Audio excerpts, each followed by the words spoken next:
Welcome, everybody, to the Journeymen Lounge podcast.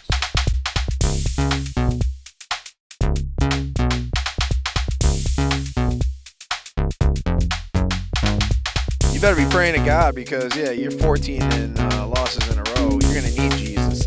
Am I wrong? I thought you were pretty wrong, yeah.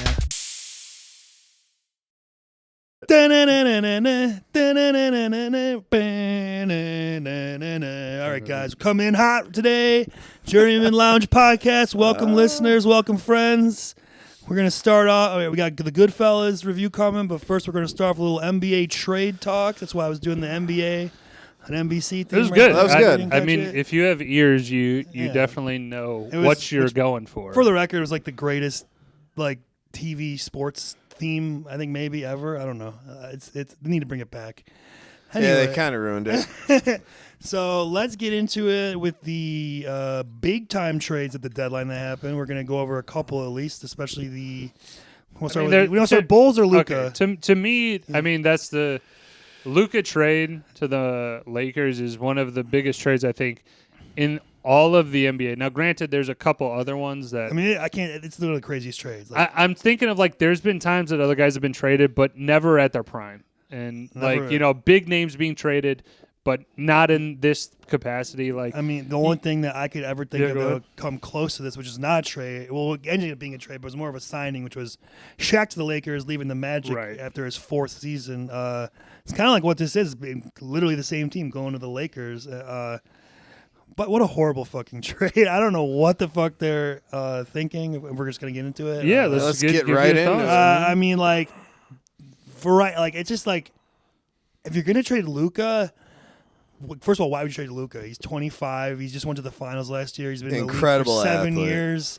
He's I would say a top 3 player in the league right now and has the potential to be a top 10 to 15 player of all time, maybe, if he keeps going at this pace, right? Why would you trade him? And if you're going to trade him, why wouldn't you get more in the deal? You're saying 4 first-round draft picks. Mikal Bridges got 5 or 6, and he's not even half the player of Luka. That's what I was comparing to for sure, is that somebody put together a thing of this is what this team gets, this is what this team gets.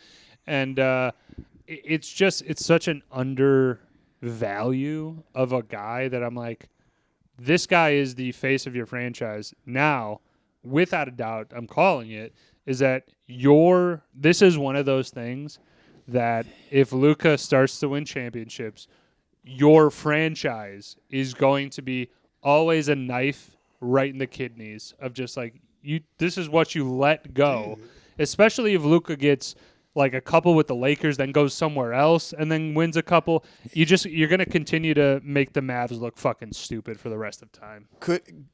Did he anticipate on staying with the Mavs? I guess he said he was going to stay there for his whole career. Nobody thought. Okay, so it wasn't pressure from him. Dude, he bought a $15 million house. You don't do that unless you're fucking. Think about it too. They had Dirk. They're a good place for European players to shine. You would think he's their next Dirk kind of thing. Different type of players, but still right. I understand the concept. Kind of thing. Yeah. It's just okay, so let's just break it down. Why don't they're thinking, obviously, they must know something, he's out of shape, they were saying, or maybe he has some injury or something. I don't know, because why the hell would you AD's got injuries up Of course, well, that's what I'm saying. It makes no sense. So they don't want to pay him the super max of $315 million or something, but it's for Luka, it's worth it. Why would you not? I mean, if you're not going to get that dream deal. If you're not going to get the compensation that he requires. Now, if the Mavs trade him for 3 first rounds, 2 good players, a superstar, and then another decent player, I go, hey, you know what? That's actually a pretty solid trade in the sense that you gave up one for a whole boatload, but you just got to look. I don't get the guy who goes, this is a good trade, because now I'm hearing stuff out there that they didn't even really try and shop him to the best deal. There's guys that got 3 picks or 2 picks for this, and they got 1 first-round pick in 4 years, no pick swaps, and 1 young, I think was a rookie, could be good, maybe, we don't know, and some role player. and you get Anthony Davis, like, okay, and maybe if this was like 10 years ago, that would be a great deal for Anthony Davis when he's like sometimes fresh out the league. Anthony Davis was a prime player in this league for many years to come, and he still is a great player, but he's 31 or 32 years old. He's had injury problems. Like most years, he's only playing like 50-something games. He's averaging. Like, I mean, if you can get something out of him, and plus now you're really banking a lot on Kyrie Irving to and Kyrie's towards the end of his career to play too. and to stay and to in his history of like missing games just because of weird shit, and again, talented player, but I don't know. I mean, like right now, is their roster more complete? I suppose so, because you have like 1 through 5, you have like a great starting 5, but it's so short-sighted to give up Luka, and like we said, if you're gonna give up Luka, you need to get a haul. I mean, it's just they fell flat. This guy, this GM, Nico Hornigan, or I don't give a fuck what his name is, honestly. He's just gonna go down as like, I was the guy that gave up Luka, and to me, I don't see any scenario, and I don't even like to say this because like a guy like Luka, you want to see him play for 15, 20 years. That'd be cool. The only way it turns out in the Mavs' favor if he gets injured because I don't want to even put that out of there his in the condition. ether. But I'm just saying, there's the one scenario. It's like fucking Endgame, fucking one scenario where it makes the Mavs look good. Terrible trade. What'd you got? I was like, also, you would think this is gonna light a fire under Luka. Oh, you don't think I'm gonna get in shape? Fuck you. I really think that I'm this gonna will kick your ass. He's gonna be in LA. There's fucking beautiful people everywhere. And again, why are the Lakers always the receiving team of players? Yes, of like all this? these great talent. It's a hot destination. And the history of Will Chamberlain they got in hot a trade. destination. Kareem Abdul-Jabbar in his prime from the Bucks. They got lucky getting drafting Magic, trading for Kobe on draft night, signing Shaq, getting Pau Gasol. Spot, baby. Like there's Well, just it's so a winning many franchise though. LeBron, Like people want to be on Boston for that reason too. I agree with that. It's a winning franchise first, but then it's also a hot destination. Dude. No, for sure.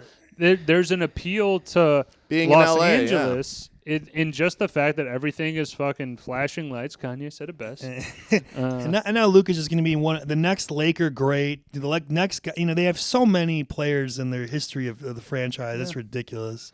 I mean, they've been around for a long time. It's going to be that. Same thing with Boston. They got a lot of great guys. You mentioned this, and I would totally agree. Having Luka is basically having a Magic Johnson on the Lakers. Dude, and 6'8" or 6. you're immediately going to 6'7" point guard who can dish and score. Dish, rebound, and I think score. he probably has better range than Magic in terms of his shot. Dude, Magic can shoot. The only thing I would maybe say, but they'll figure it out, is like LeBron and Luka are kind of like similar players where they play like they need the ball in their hand. They like to dish. They like to work with. Dude, I think they're going to become more dangerous. I think I'm sure they'll figure it out. Like they'll learn to. You did I think say that's that. gas and some fire right I'm there. Oppo for sure. I think from the get go, it's just going to simply be there. Like there's How not do you gonna defend be, those two? There's not going to be LeBron for 30 and Luka for 30. I think that's going to be very rare. I think it's going to be like Luka has 12 Rebounds. assists. 12 assists. LeBron has 32 points. Luka has 40 points. LeBron has 10 assists and 10 rebounds. I think that's the kind of they're going to blend well. I have a feeling. And now the Lakers are going to get all the buyouts, like good veteran players that are like Steven Adams or whoever, like just to fill in the gaps. It always happens for LeBron. Always, every team he goes to. Yeah, he's a draw, man. I mean, I'll give that. Same thing would have happened with Jordan, man. If the NBA was like it is now, where it really is like, I'm going to play 2 years for a team, and if I don't like it, I'm just going to go somewhere else. I think Jordan is a prime destination in Chicago. Same but different. It's like a same appeal of like Jordan being like the guy he goes after it and wins it, and then also Chicago is a great city. But I think you bring up a good point though. The destination, like think about it, even from different sports. The Kings were able to steal Gretzky, and LA was dog shit back then. They still kind of are. Mm-hmm. So I really think there's an appeal. We took Canada's treasured son and brought him here. Yeah, it's true. So that's the end of the Luka conversation. Into another bad trade. Right. So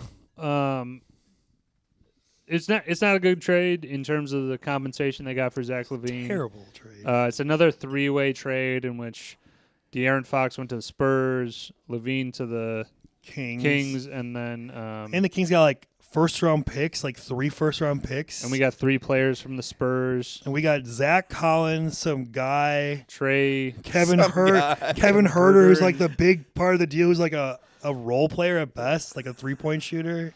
And our first-round pick back that we already had given away for the DeRozan deal to the Spurs. So fuck the fucking Bulls. They're fucking idiots. Okay, so let me just say that in terms of the trade, it's bad, but it's good, right? Not great to get that stuff back. Like not a good haul. The plus side though is that LaVine is gone. Solid, because he was not the guy to get us there. You needed more pieces. You need other guys scoring and dishing around him. It's not happening. The thing that I wanna look, because I was looking at the trade deadline all day today. It was at 2:00, and they put it clear as day. Brian Windhorst or whatever was like, "Yo, Warriors are looking for a shooting big man, someone like Nikola Vucevic." Yeah, where and I was like, "Okay, where's the interest?" Like, trade to the Lakers. They need a big man. Like, it's not like it's a rocket science. Like, he's a solid player for a team. I did go through this stupid, like, ESPN has this app thing, or like trade machine, yeah. So I went through it, and I'm like, he could have gone, like, with the NBA rules, right? We could have got Jared Allen from Cleveland. We could have got, excuse me, who was the guy on? Shit. I think Jalen Duren from Detroit, which is not great. But it's something. I mean, either way, if we're going to tank, let's fucking tank. Let's do it right. Get rid of Vooch. I mean, I don't know. They were saying they were talking about getting rid of either Kobe or Io or both. I like both of them. You guys aren't doing enough in one direction. I wouldn't want to get rid of them. That's, I think, what the problem is. You're not doing enough in one direction or the other. You guys are like holding on or like taking off mayo on the sandwich and putting Miracle Whip and thinking you're going to get the same fucking... You know, that's Jerry Reinsdorf. He's done it a whole for the Sox and the Bulls all the time. The Sox, man. Let's try and patch together. Let's get Dwayne Wade, who's old as fuck, and whoever, the White Sox. Let's get Adam LaRoche or something. You know what I mean? Like, you're just always doing that. Clint Capella was another one. You got Bo Jackson, and I liked having him on the team, even though he was old. Maybe like Isaiah Hartenstein or something like that. Maybe not. But the Bulls are just all I'm irrelevant. saying is that there were options out there. It's not like he was in a thing where he was like $150 million owed. It's in the last year of his contract. I was expecting Vooch to go. So that's already, I'm pissed, right? I'm watching it. I'm like, this sucks. The second time, okay, that I'm fuming is literally last night. Okay, so the Bulls play Minnesota. Anthony Edwards goes for 49. Yeah. Okay. Woo! Just fucking torching him up, right? Billy Donovan at one point in the fourth. Like, there's a play, ball goes out of bounds. They give it to Minnesota. Billy Donovan goes, challenge. He had hit off him. They review it. Io fouls Anthony Edwards in the review. They call a foul. Anthony Edwards shoots 2 shots. So Billy Donovan calls a fucking challenge to give them 2 shots. I cannot say this enough, man. The guy has to go. What are we doing here? Why not try and start something? What are we doing? Well, might as well have him keep losing. It's better right now if we lose. All I'm saying, though, is like give a coach more time. Give him an interim guy or something like that. Just in the sense that, like, Billy Donovan is going the way, in my opinion, of kind of like Matt Eberflus, where he's got a lot of like decent qualities, but then overall it's like crunch time. Who you got to play? When you got to make the decisions, call the timeout, don't call the timeout. He's fallen flat in those. So I'm just like, dude, if it's not that, get somebody else in, and then again you give that guy the chance to go, hey, like put the team together. Now, Ryan, you bring up a good point of like, hey, tanking is a better option at this point. I agree with you. I think the Bulls are they have too much talent on the roster. It's too late. They have too many wins. Right. But they also just have enough talent to keep them in that middle. We'll be in the play-in. We'll be the 10th. We're lukewarm. That's what we are. We're going to be irrelevant. We're not going to be a real playoff contender. Yeah, it's really we don't have the bench. No. I mean, you get rid of AK and Eversley already. Yeah, and the GM Snoop made a good point. Shout out about like this guy is not. I never thought I'd miss Garpax, but I miss Garpax somehow. It's crazy.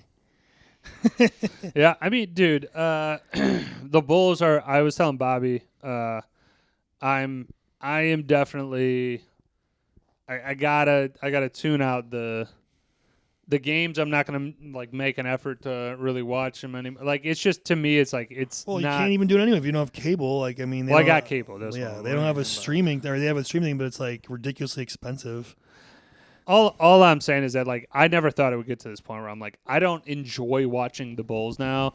When you have Anthony Edwards just torching you for 40, and he only played like 32 minutes, maybe 30 minutes. He put up 49 and 49 32. in like 30 minutes, 32 minutes maybe. It's just like, God damn, guys, what are we doing? But I haven't enjoyed watching the Bulls. Real quick though, DeRozan. Journeyman will be at the Bulls Nets game in March. We're gonna be picking up our tickets here in a bit, but we'll probably have a quick session there. We'll boo them in person. 5 minutes here and there. I mean, again, I enjoy going to the game. It makes the game better. Night Center is great, man. I love the intro. But overall, the luster of going and the excitement is that we're going to like a game and like fucking having a good time. I just go like 3 games a year or more. I would like go. Well, they were cheap. When they're cheap enough, it's worth it.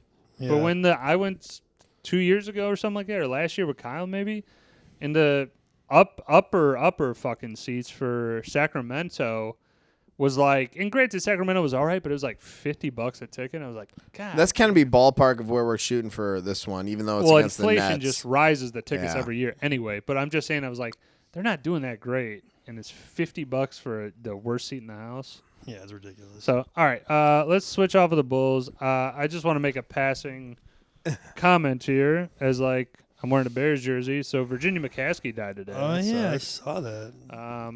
I think everybody feels the same way, is that, like, obviously you don't want to... 102. You don't want to wish bad on somebody or whatever. She made it over a bill. That's awesome. Yeah. Great for her. Great. Like a historic...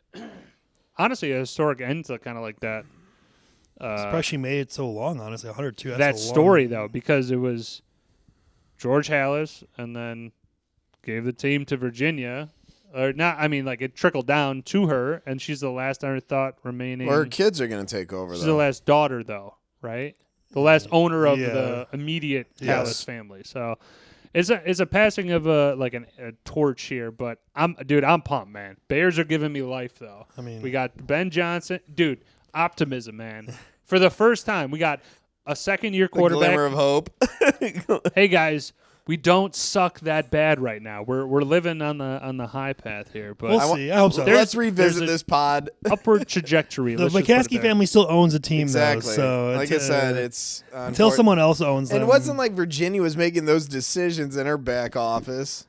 No, she really wasn't involved in that, but it does display an old school mentality of like keeping it in the family, not going after the best guy available to run the team. AJ brought this up though. Would you guys like to see the Honey Bears back?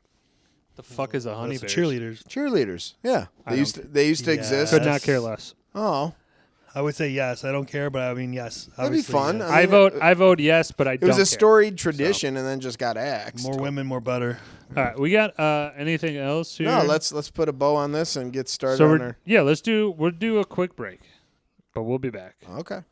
And then we'll do fucking Goodfellas. I mean, dude. Guys, as far back as I can remember, I just want to do a podcast about Goodfellas.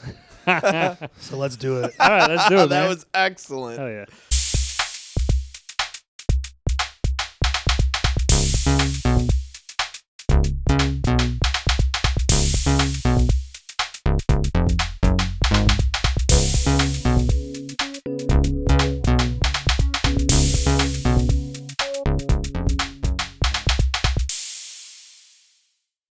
All right.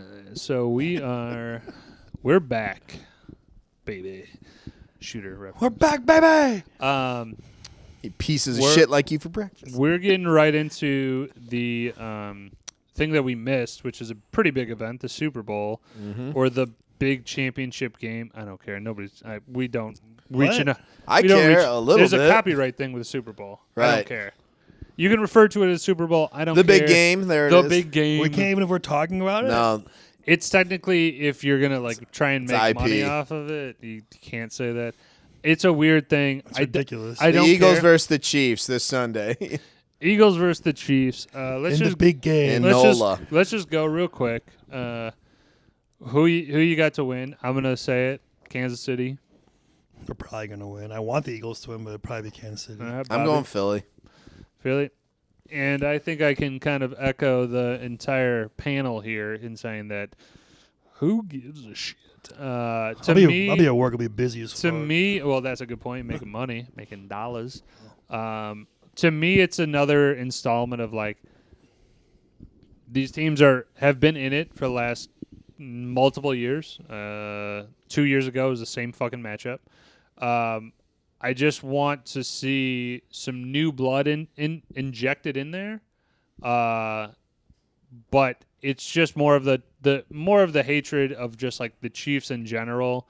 And it's not again mutual against, hatred, yeah. But it's not against the guys. It's not the players. It's just the fact that like you guys have gotten real lucky. It's evident. If you watched any of the Chiefs games this year, you got lucky in a lot of instances to give you an advantage.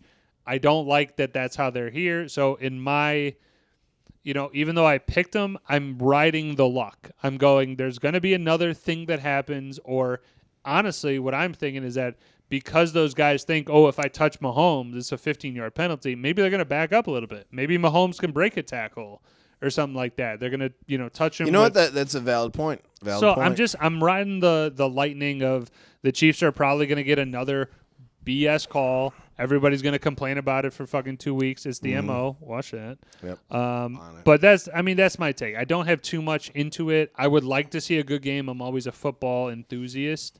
I hope Saquon goes nuts. I would enjoy that. If he could cap that season and like having like another 150-yard gain or a big run. I think that'd be cool. I think AJ having a big day too is going to be paramount for them winning.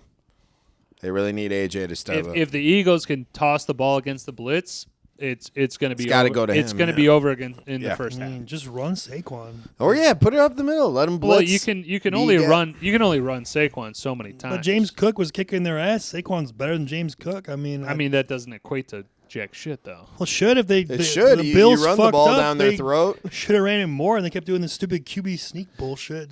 All I'm saying though. We know your thoughts on that. James Cook and Saquon. It's I'm saying that the Chiefs are weak against the run, so if you have a better running back like Saquon, then you should take advantage. Right. I agree with that, but don't say like, oh, well, this is if so facto. I mean, like, it has a lot to do with the play call. Like, if you notice Saquon's runs, Saquon's not running for fucking 70 yards and a touchdown up the middle. He did. First play. Did you watch the play? Let me ask you this. Did you watch the play? Yeah, Washington, first play. Right. It was a fucking zone handoff, man, to the left. I get that, side. but that is not up the middle I'm not as saying, a fucking dive. So you're saying I'm he's not an A-gap hitter. That's what I'm saying. Okay, then say that. I was getting to it. You fucking jumped in. You said man. He's not a 70-yard touchdown. He absolutely That is not is. anything what I said. I said he doesn't run those for 60 yards up the middle. If Philly can continue to run the ball outside, then Saquon is going to have more success. I was getting to that point, man, but you chopped my fucking legs off before I got there. Dude, that train was never arriving at station on the path you were going, man. Sorry. That conductor I was just trying to say that I don't really give a shit if they're big runs, small runs, whatever. Just keep feeding him the ball. Because they have Goddard and AJ. They could even do play action. I think it'll open up a lot of shit. And they have Hurts. Hurts could run if they wanted to. So I hope he does. Just for Woj's wagers, I haven't put anything in right this second. I know the audience is clamoring for it. Right. 103. But I just plan on putting, like, in prize picks, it has, like, this free, like, basically a free leg where Patrick Mahomes needs to pass for 1 yard. Right. So done. I click that when I'm going to do it. That, Saquon's yards, and then let me ask you, is this a good... Well, I'm thinking of Xavier Worthy to get like 40, 50. 40 yards. I think 40. Maybe like 40 yards. And then I hate that I want to do it, but Travis Kelce to get like 6 catches. Maybe. I don't think it's crazy. It's no. Not too out of the box. I put him more around 4, but for me, I'm going to do Saquon, 2 touchdowns. Oh, wow. Nice. And 80 yards rushing, or 80 plus, I guess, or 85, wherever that hits. And I think for the final will be the over. I'm not sure where the line is yet, but I think it's going to be a higher scoring game. I would hope so. I would definitely hope. If that it's nuts, though, if it's like 62, then no, I'm not going to take the over. I might just do spread or money I think line. it's gonna stay at 50, 48, 51, right around there. Oh, then yeah, I'll take that over. But take that I think if it's going to be a good game, it's got to be a high-scoring game. It's for Agreed. sure got to have multiple touchdowns. It's two good offenses at least. Like I Philly's defense, don't sleep on them. They're fucking well, they're they halfway were decent. number one in the fucking some categories in the regular season. They got a lot of yeah. playmakers on their side. All right. I mean, again, we kind of Gambling. Gambling. Yeah, well, gambling, yes, but yes, and I got squares. Maybe we'll do a graphic that I'll share with you guys. But sure, if you want to throw them out there. Sure. We will do a recap after. I would just say is that we kind of got our we got excited here about Goodfellas, so it's more like, all right, NFL. Yeah, no, we got it. It's been going on for a while, and the two teams that are in, I'm not a fan, so let's just get it, going. Ryan, any final thoughts? NFL? No, going once, going twice. So Let's run it. all right. So this was Ryan's pick. We're starting a Scorsese trifecta. Yeah, 3 weeks, whatever. So then Bobby's got the next pick, and then me, right? Yes. Okay, sweet. So Ryan, take it away, man. All right. Well, as you said, you guys wanted to do theme month of Scorsese directed movies. So obviously I'm going to do my favorite movie, which is Goodfellas. Had kind of forced my hand there, but I've been wanting to do it for a while anyway. Can I say favorite of all time? Like, without a doubt? A favorite movie, yeah, Favorite ever. movie. Gotcha. I mean, yeah, I think it'd be number one, and Days Confused would be number two. We already did that one, by the way, which we did. So yeah, Goodfellas.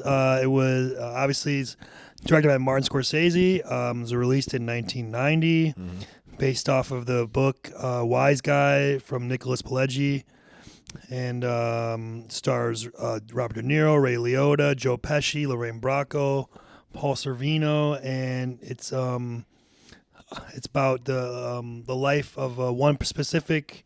It's about the mobster life in general, but specifically who's connected. Specifically, Henry Hill. It's based on a real life person. His account of his life from 1955 to 1980, and his I guess kind of life in whatever in the Life mob. of crime. Yeah, and just like the mob life in general. Can I just ask a clarifying question? Sure. The range of years that we see him in is he 13 in 1955? Yes. Yeah. Okay. And then we see him to what? He's probably like 40. Then we see him in 63, so he's 21. I'm just saying at the very end. I was saying the range of time. At the end, he's 1980, so whatever that would be. 40? So that's 25 plus 13 is 38. Yeah, right? about 40. 40. About 40 years old. 3 to 80. He's like 37. 37. Okay. Yeah.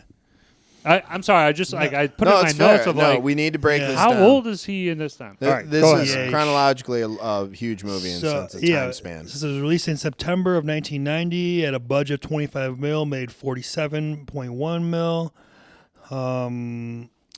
It was up for some Oscar, or should have been up for way more than it was, but and got jobbed at the Oscars that year. Lost to Dances with Wolves. Kevin Costner, really? Yeah. Oh, my. De Niro didn't even get a nomination for supporting actor. Pesci did win supporting actor. Pesci did win, yeah. Had one of the shortest speeches of all time. He said, like, thank you or something for this award and walked off, basically. He had 6 words. Yeah. He's like, thank you so much for this. Yeah. And it's from his Goodfellas? Really? Yeah. Okay. Ray Liotta was not nominated. Lorraine Bracco was not nominated. Paul Sorvino was not nominated. So it got kind of... I think this is a movie that some people liked at the time and some people is kind of like, I don't know about it. But as it went on, I think like...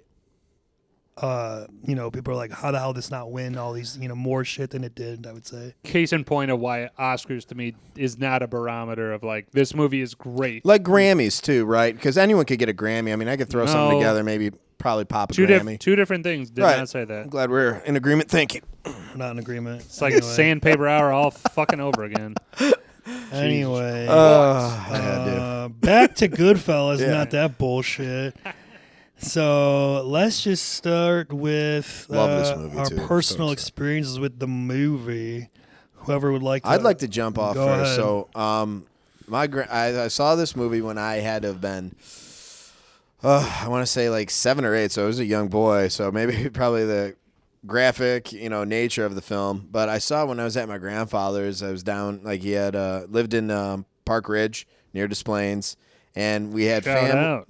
And we were family, just family get together. We had all my cousins, people started to filter out, came on the tube, and I'm sitting down there in his family room, and I just kind of just watched it all the way through, and then eventually, my dad, all right, kids, let's go, pack it in the van, send it back. But it was kind of cool because he was down there watching it with me, and just chucking me some grapes because he had a bowl of grapes right next to his recliner.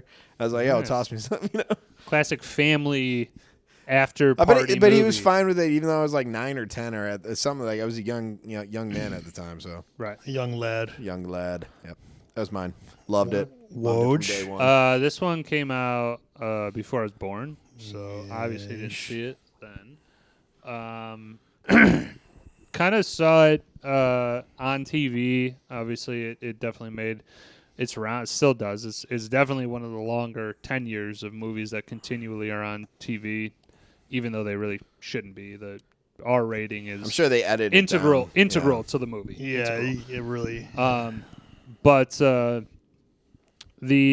I'm sure this was a movie that, like, once I was like, hey, I could make my own decisions to go and see this movie or grab a copy of it. I'm sure VHS probably is what I had.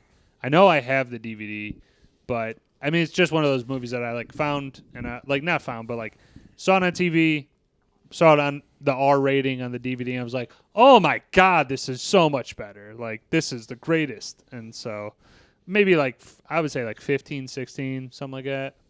Kind of coming of age. Yeah, we have a weird DVD. We have an A and B set. Yeah. I know you and I both. Yes. So I'll just, for me, I don't know when exactly I saw it. I feel like it's just always been like a part of my life. I can't really recall. Like, it's always like you said, one of those movies, something like AMC or like TNT or something. Mm-hmm. I'd usually probably catch it then, like clips of it, and be like, what is this movie? And then like just certain scenes, like, whoa, I like this movie. I like the soundtrack. I like the way it's filmed, and and then eventually getting it, like I said, Bobby said, the DVD, the 2-sided DVD, which I still have, which it's really disappointing for me as a physical media guy. I got to get a better copy. I ended up having to buy this on. This is your favorite movie? Here's what happened. I had a Blu-ray copy of it, but then it didn't work when I put it in my PlayStation, so okay, I don't know why it didn't work. So I got to get an updated Blu-ray copy, and then I had the DVD copy. I'm like, oh, I'll just watch it on there, and it's like like a box in a box, like with the way it's set up. It's from '97, I think. It's old as fuck.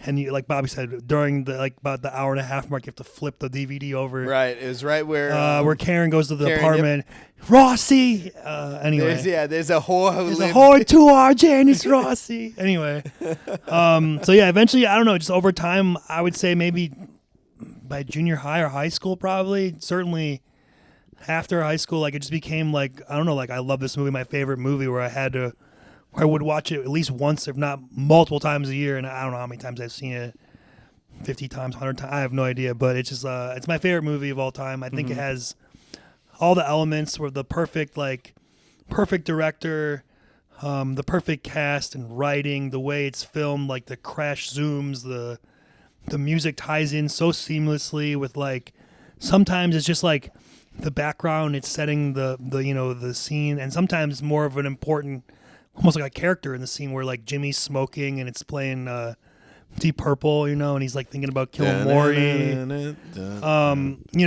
know. It's just, to me, it's like a perfect movie. Honestly, it's the best movie of all time. It's the best movie. In your esteemed opinion, though. No, it's the best movie of all time. Okay. Thank you. It's the best movie of all time. Thank you.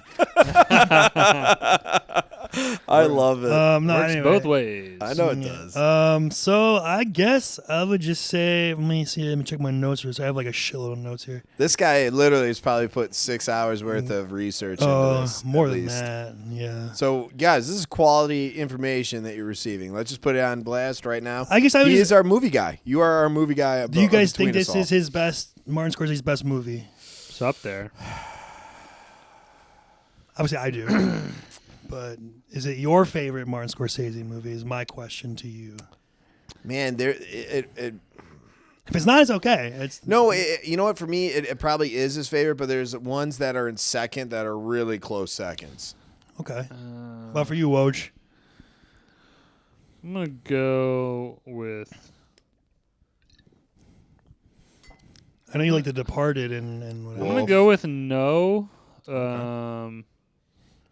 The reason for He's that about being to hurt you. I is saw it in his soul. It's kind of similar with Bobby though, of like they're all real close, but I do give the edge to where the fuck can I find? The Color of Money. No. Shutter Island. Wolf. Casino. Stop Cape Me When- Fear. Cape Fear is fucking good. Raging Bull. I give Taxi Driver. I give the edge King of Comedy. to Wolf of Wall Street. Okay.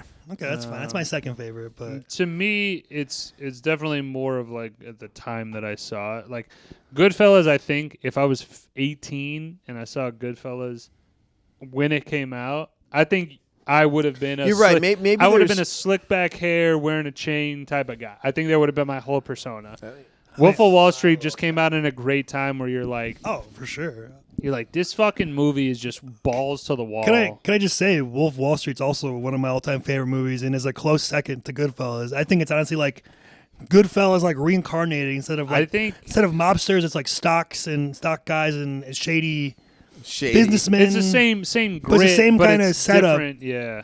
Well, you get Leo's narrating, Ray Liotta's narrating. Right. You're liking bad people for doing bad things, but eventually things kind of fall apart for them or to whatever. To me, I go Wolf of Wall Street, and then there's a tie, basically three-way tie then for the Departed, Goodfellas, and then Casino. I'm a Casino guy. You're fucking high. Really? Casino. To me, I'm it's a not. Casino guy. Well, I'm a Casino guy because De Niro is the main guy, and I'm a De Niro guy all through and through. Okay, back to Goodfellas. Sorry. Okay, sorry. Quick derailment. Sorry about it. Yeah. It's like he's good spitting choices. on his no, cupcake over here. I can have opinions. Yeah, that's fine. You can have opinions. Of course. He's like, you can have opinions. They're wrong, but you can have them. Right, that's how I felt, in our last one. I get Well, it. Bobby, you were saying some crazy shit. I also wanted to say And the viewers will see. one last thing before I we get need someone to comment. that's before all. we get into the scenes. Yeah, let's get into I it. really like the movie. That this movie uses narration. Sometimes it works, sometimes it doesn't. For me, it works usually. I like how it has two switches between Henry and Karen. I think that was a cool element of the movie. You're right. as I think well. that gets underplayed because that's a tough thing to do because narration sometimes is like if you have the wrong voice, it's fucking bullshit. Like, I'm not listening. Can I say, though, what makes narration good to me is if it's always in the point of view of one of the main Of one of the characters. If it's just doing a general narration of like, hey, Like someone reading once about the upon story. a time, Yeah. I'm not as You're not much engaged. invested into it. Right. I like the like point of view narration. I agree. All right, so we're gonna go over scenes, and we're gonna try and do this in chronological order. Is that right? That's- Sure. yeah. If we can.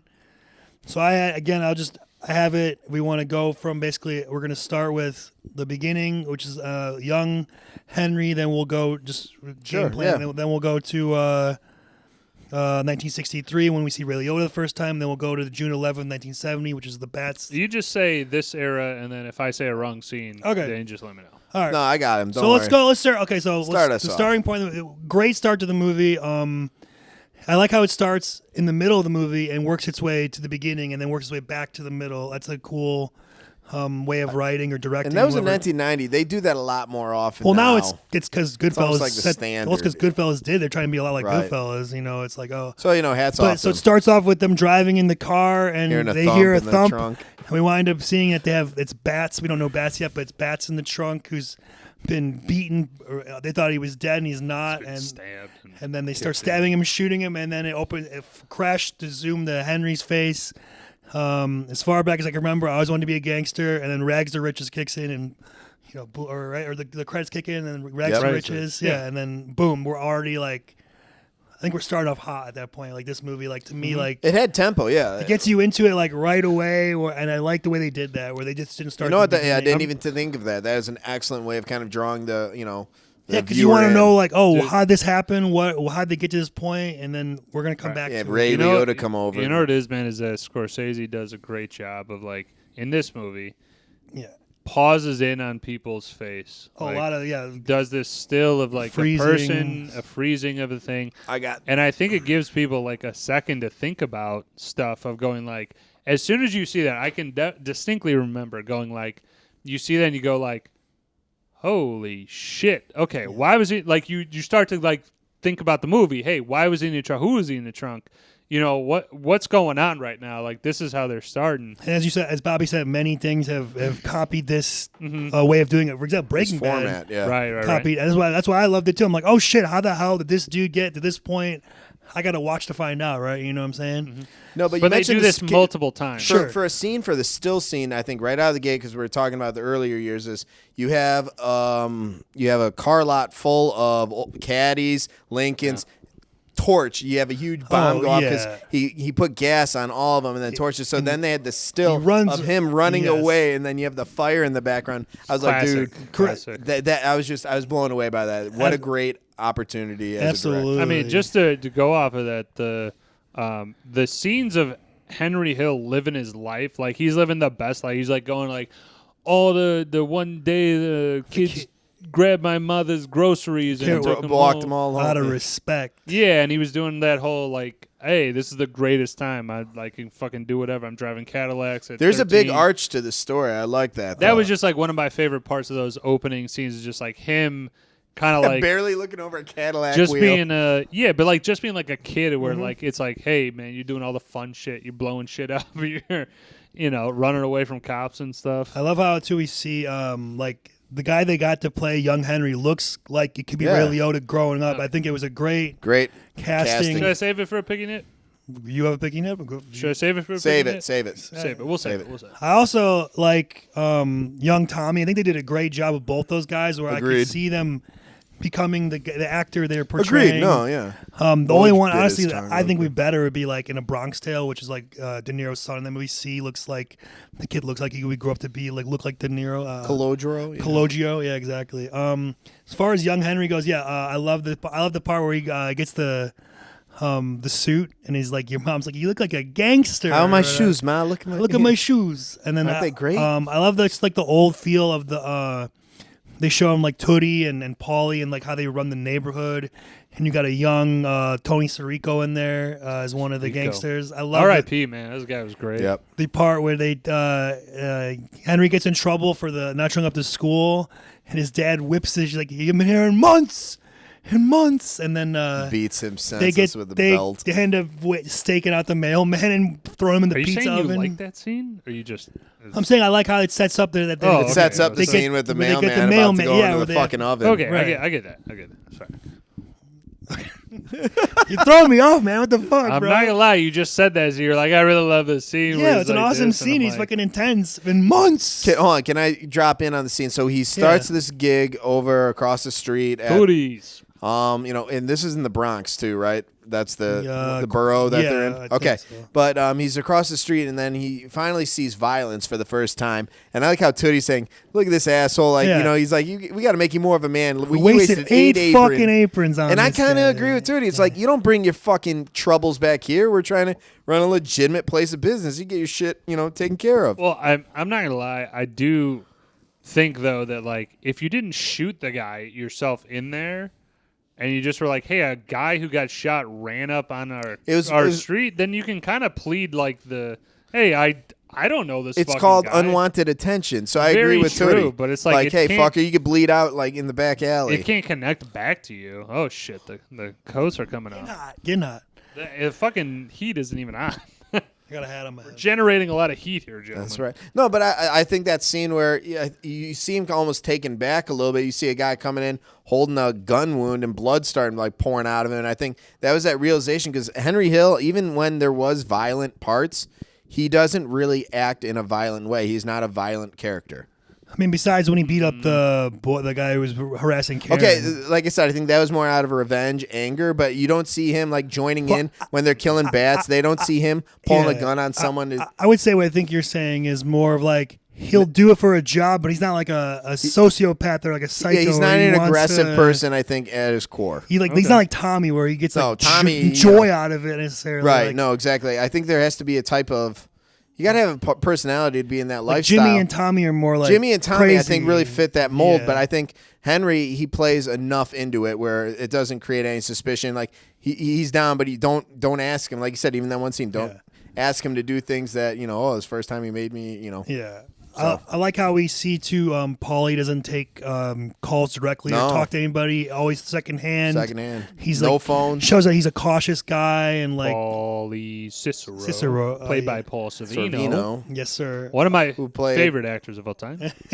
And then lastly, I would just mention, of course, that when he gets busted for the cigarettes, he's trying to like, it's No, okay, we're good. come on, It's okay, yeah. come on, 2 luckies. Well, what do you want? I'll pay you off. And then he goes to court, and they're proud of him for not pinched. And then you have the famous never rat on your friends, and always keep your mouth shut. The line, and the whole crowd of the gangster guys are proud of him. On the stairs coming down to give Hey, he him. broke his cherry. Yeah. That was a big moment for him. They say break cherry, not pop. Yeah, he said broke. Yeah, He didn't. They didn't you say learn the pop. 2 greatest things. Look at me. Never rat on your friends, and always keep your mouth shut. Exactly. That's iconic. I mean, line dude, from the De movie. Niro. De Niro is fucking crazy. We'll talk about casting. Sure. So I don't have anything. Any else, other though, young for Henry or young early Henry? The comments we I'm want to discuss or anything? I'm good. I think we covered I it. think we covered it pretty well. All right, so then we're going to go. Next, we flash to Idlewild Airport in 1963. This is the first time we see Ray Liotta as Henry Hill and Joe Pesci as Tommy. Mm-hmm. And they're like supposed to be 21 in this scene. It's 8 years later.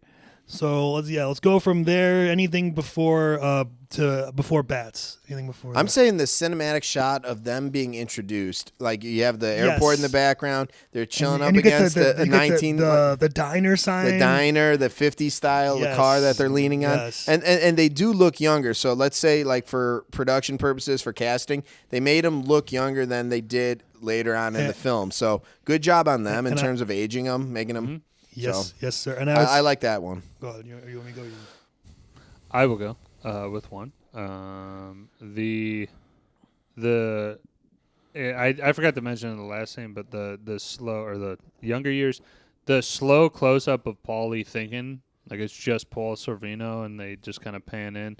It's fucking great, man. He's one. I'm surprised he didn't mention the casino scene for one of the younger years, but. The casino scene. The only thing, sure. When he meets Jimmy, and he's just dropping 20s, 50s, Hondas, yes, whatever. we should have mentioned. That's a good point. He's like, the Irishman is here to take you guineas money. So he tips the thank you. I also just $20 for keeping the ice cold. I'll just mention it now. They're eating sandwiches not pull. They have a deli tray. They have like a whole deli tray, and then the guy. I just think it's funny if like you playing cards though. And be like, yeah, you know what? Give me a pastrami and. Isn't that kind of how it happens at pickles. like even casinos? They'll get you drinks, they'll get you food. Bobby, have you ever seen somebody order a ham sandwich to a blackjack table? No, you're right. That's but why illegal gambling. They're going to be there all night. Right. I just thought it was funny. I was like, you could get a ham and turkey. Yeah, can I get a ham and turkey? I'm playing craps over here. Yeah. Sorry. I would just say the lineup scene, and if I'm recalling correctly here. Are you talking about when they introduce Ray Liotta, Henry's introducing all the people at the bar? So, right. The lineup scene is different than when they're coming in and, like, he mentions, I want to say 7 people, I have it written maybe? down, actually. Okay, hit us with it, Okay. Ryan. Tommy 2 times. There was Jimmy and Tommy and me, and there was Anthony Stabile, Frankie Carbone. And then there was Mo Black. Come on, go Zavi. Then there was, if you guys want to fill in the other parts, go ahead. Yeah. And then there was Mo Black's brother, Fat Andy. Yeah, I gotta talk to you about that one thing. And his guy, Frankie the Wop, Freddie No Nose. And then there was Pete the Killer with Sally Balls' brother. And you have Nicky He's like, I took care of that for you. Yeah. You have Nicky Eyes and Mikey Francese. Then there was Jimmy 2 times, who got the nickname because he said everything twice, like. I'm going to go get the paper. Get the paper. Pete the Killer is the one who says, by the way, I took care of that thing for you. Yeah. So I also ask you guys a quick question. Out of those, who's your favorite of the names of that? Any of so good. Pete the Killer, Mo Black's brother, Fat Andy. I kind of like the Fat Andy. If we're gonna go with that sounds like something that would be like you'd mention in your crew. Hey, it's not Andy, it's Fat. I always feel like Nicky Eyes. I always remember. Obviously, Jimmy 2 times because of the get the papers. But if we're just besides him, I'd probably like Pete the Killer. It's like, I took care of that thing for you or whatever. Like, I don't know. How about you, Woj? I mean, I like the name. I like the name Frank Carbone. I know that was like probably just his name, but Frank Carbone, and then just, it sounds nice. To me, I'm like it's just a classic Italian guy. I think it's really funny too. Mo Black's brother, Fat Andy. That's really and Sally Balls is Pete the Killer with Sally Balls' brother. Sally Balls is good. I'll change my vote to Sally Balls. Oh my God! All right, so we go from that. I believe is the funny guy or is that part that's part of the younger scenes? I will say right before that, there's the plotting of the French. Frenchie and the air, French air heist, I think, yes. And then it's Frenchie, who's the security guy, Mike Starr, and then he's Mike Starr, right? And he was like, you walk in, pick up a briefcase, security. You're looking at him. Yeah. He's like. The fuck, man? He's about the he security. Was great in Dumb and Dumber. He's like, oh, what about the security? Like, they're also whispering. I'm not doing the scene justice, but like they're whispering back and forth, and you see Jimmy a couple times, like, hey, just like bring it down. Security. I'm security. He's like, what? You're looking at it. He's like, oh, this could work. This should work. And then Jimmy's like, it's good. It's good. Yeah. This should work. It's just like a quick planning though of like them kind of just being like. Hey, we got to be secretive, but they're still talking about it at a bar. Like, hey, we're gonna fucking around this place. All right, now we're into the. We're gonna do the funny guy. Doing the table read or no? Fun, yeah. Okay. Yeah. So, just for the folks that have stuck with us to this point, it's gonna be a long one. but we've done table reads type of thing where each person has a line. Okay, so we set up what the scene's about before we get into the. I think you can just set the scene. Okay, well, so basically they're at the Bamboo Lounge as like their regular hangout spot. And all the crew and Tommy's kind of like the jokester of the group, the storyteller, if you will. And he's telling a story, and then Ray Liotta says he's funny, and he takes it the wrong way. Right. That's a good setup. Okay. Yep. I'm going to be Tommy, who's Joe Pesci, and I believe Bobby's I'm going to be Henry Hill, and then you're Anthony. Woj will be Anthony Stabile. He only has a quick line, but then we'll get Woj some more lines later. You're a funny guy. Yep. Right. Okay, I'm good. Go. What's really funny is that fucking bank job boy in Secaucus. I mean, the middle of the fucking weeds laying down. Cops come over. He said, what are you doing? I said, I'm resting here. You're resting? I'm at the fucking beach in the park. I said, yeah, I'm resting. I know I'm resting. I'm resting. They pull me in and start asking me all kinds of questions. You know, they start that, this and that. He says, uh-oh, what are you going to tell us, tough guy? I said, my usual, 0, nothing. Why I tell you the fuck? He says, no, you're going to tell me something today, tough guy. I said, all right, I'll tell you something. Go fuck your mother. Ping, pow, boom. You saw the paper, Anthony. My head was out like this, the prick. So now I'm coming around, you know, I'm starting to come out of it. Who do I see in front of me? The big prick again. He says, okay, what do you want to tell me now, tough guy? I said, Ming, what are you doing here? I thought I told you to go fuck your mother. I thought he was going to shit. Pow, bing, boom, the fuckers. Ming, I wish I was big just once. You are a pistol. You're really funny. You're really funny. What do you mean I'm funny? It's funny, you know. It's a good story. It's funny. You're a funny guy. What do you mean the way I talk? The way I talk? What? It's just, you know, you're just funny. It's funny, you know, the way you tell the story and everything. Funny how? What's funny about it? This is where Woj kicks in. Tommy, you got it all wrong. Oh, Anthony. He's a big boy. He knows what he said. What did you say? Funny how? Just... What? Just, you're funny. You mean to let me understand this because maybe it's me. I'm a little fucked up. But I'm funny how? I mean, funny... I thought there was more to this. I think I'm Yeah, don't worry. I know it, but if you want to keep running it. Oh, my thing cut off. I don't know how to hold on. Technical difficulties. I got the hard cut. I got like a bunch of this on. Sorry. Because I thought you were going to finish, you might fold under questioning. Yeah. Dun, dun, dun, technical. That's good. It's all right. We can cut it there. You did a good job. No. You want to run it then solo? I run that. I mean, I'm a little fucked up. I'm funny. I mean, I'm funny like a clown. I amuse you. I make you laugh. I'm here to fucking amuse you. What do you mean funny? Funny how? How am I funny? I think he says the same Just thing. the way you tell the story. Yeah, just the way you tell the story. What? No. I don't know. You said it. How do I know? You said I'm funny. How the fuck am I funny? What the fuck is so funny about me? Tell me what's funny. You just Get the fuck out of here, Tommy. I almost had him. I almost had him. Get a folder. You motherfucker, I almost had him. You stuttering prick, you. Frankie was shaking. I wonder about you sometimes, Henry. You may fall under questioning. There it is. Sorry, I don't know why I cut off on my That's okay. Yeah, we all knew. But then after that, that was ad-lib too by Joe Pesci. He said, "Hey, let me run this."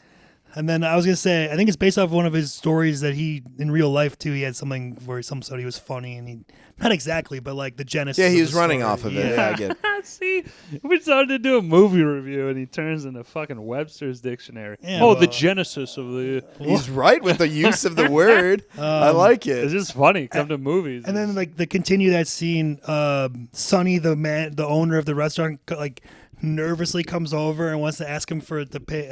This guy breathing. The down waiter, he's a little nervous to come over here. Why is he afraid? He just put it on my tab. See, that's the thing. It's $7,000 here. You know, you owe me. And then he's fucking. Joe Pesci is so embarrassed. He breaks the beer bottle over his head, and it's like, oh fuck, like. And then he throws he wanted to christen his kid. That's $7,000. Yeah, christen his kid. I'll charge you $7,000. And, that was good. I enjoyed that. Sonny Buns. Yeah.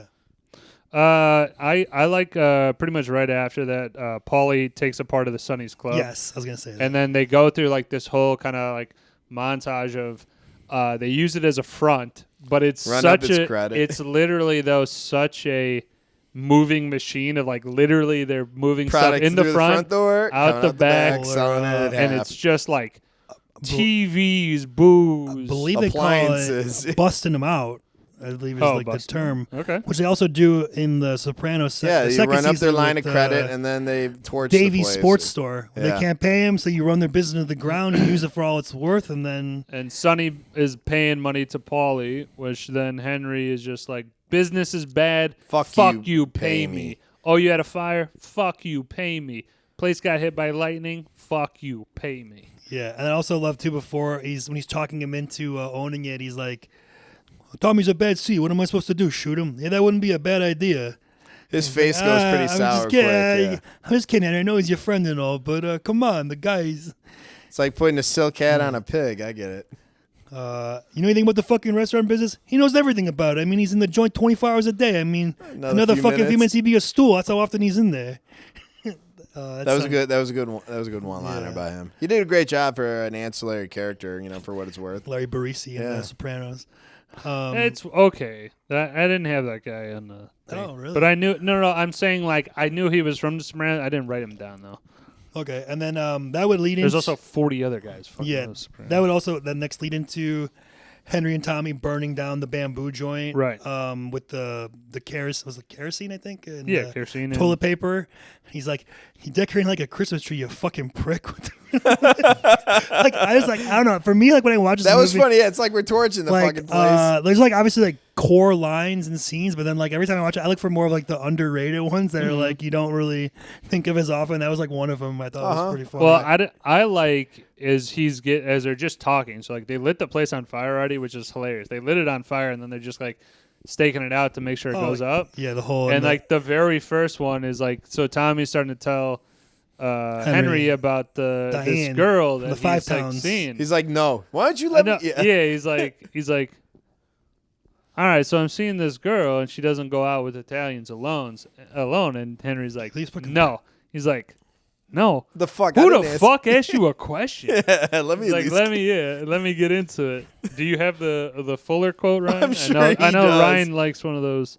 This scene. Yeah, who the fuck asked you anything yet? I do have it. No. Who the fuck asked you a question? She's prejudiced against Italians. She's like, show him the 5 pounds. What? Who? Who the Jew brought? Diane. I was telling you about her inside. I'm trying to bang this broad for a fucking month now. The only thing is she won't go out with me alone, No. Can you believe that? No what? No. No what, Henry? Who the fuck asked you anything? I didn't even ask you anything. The last I have to hear you say, all right, what?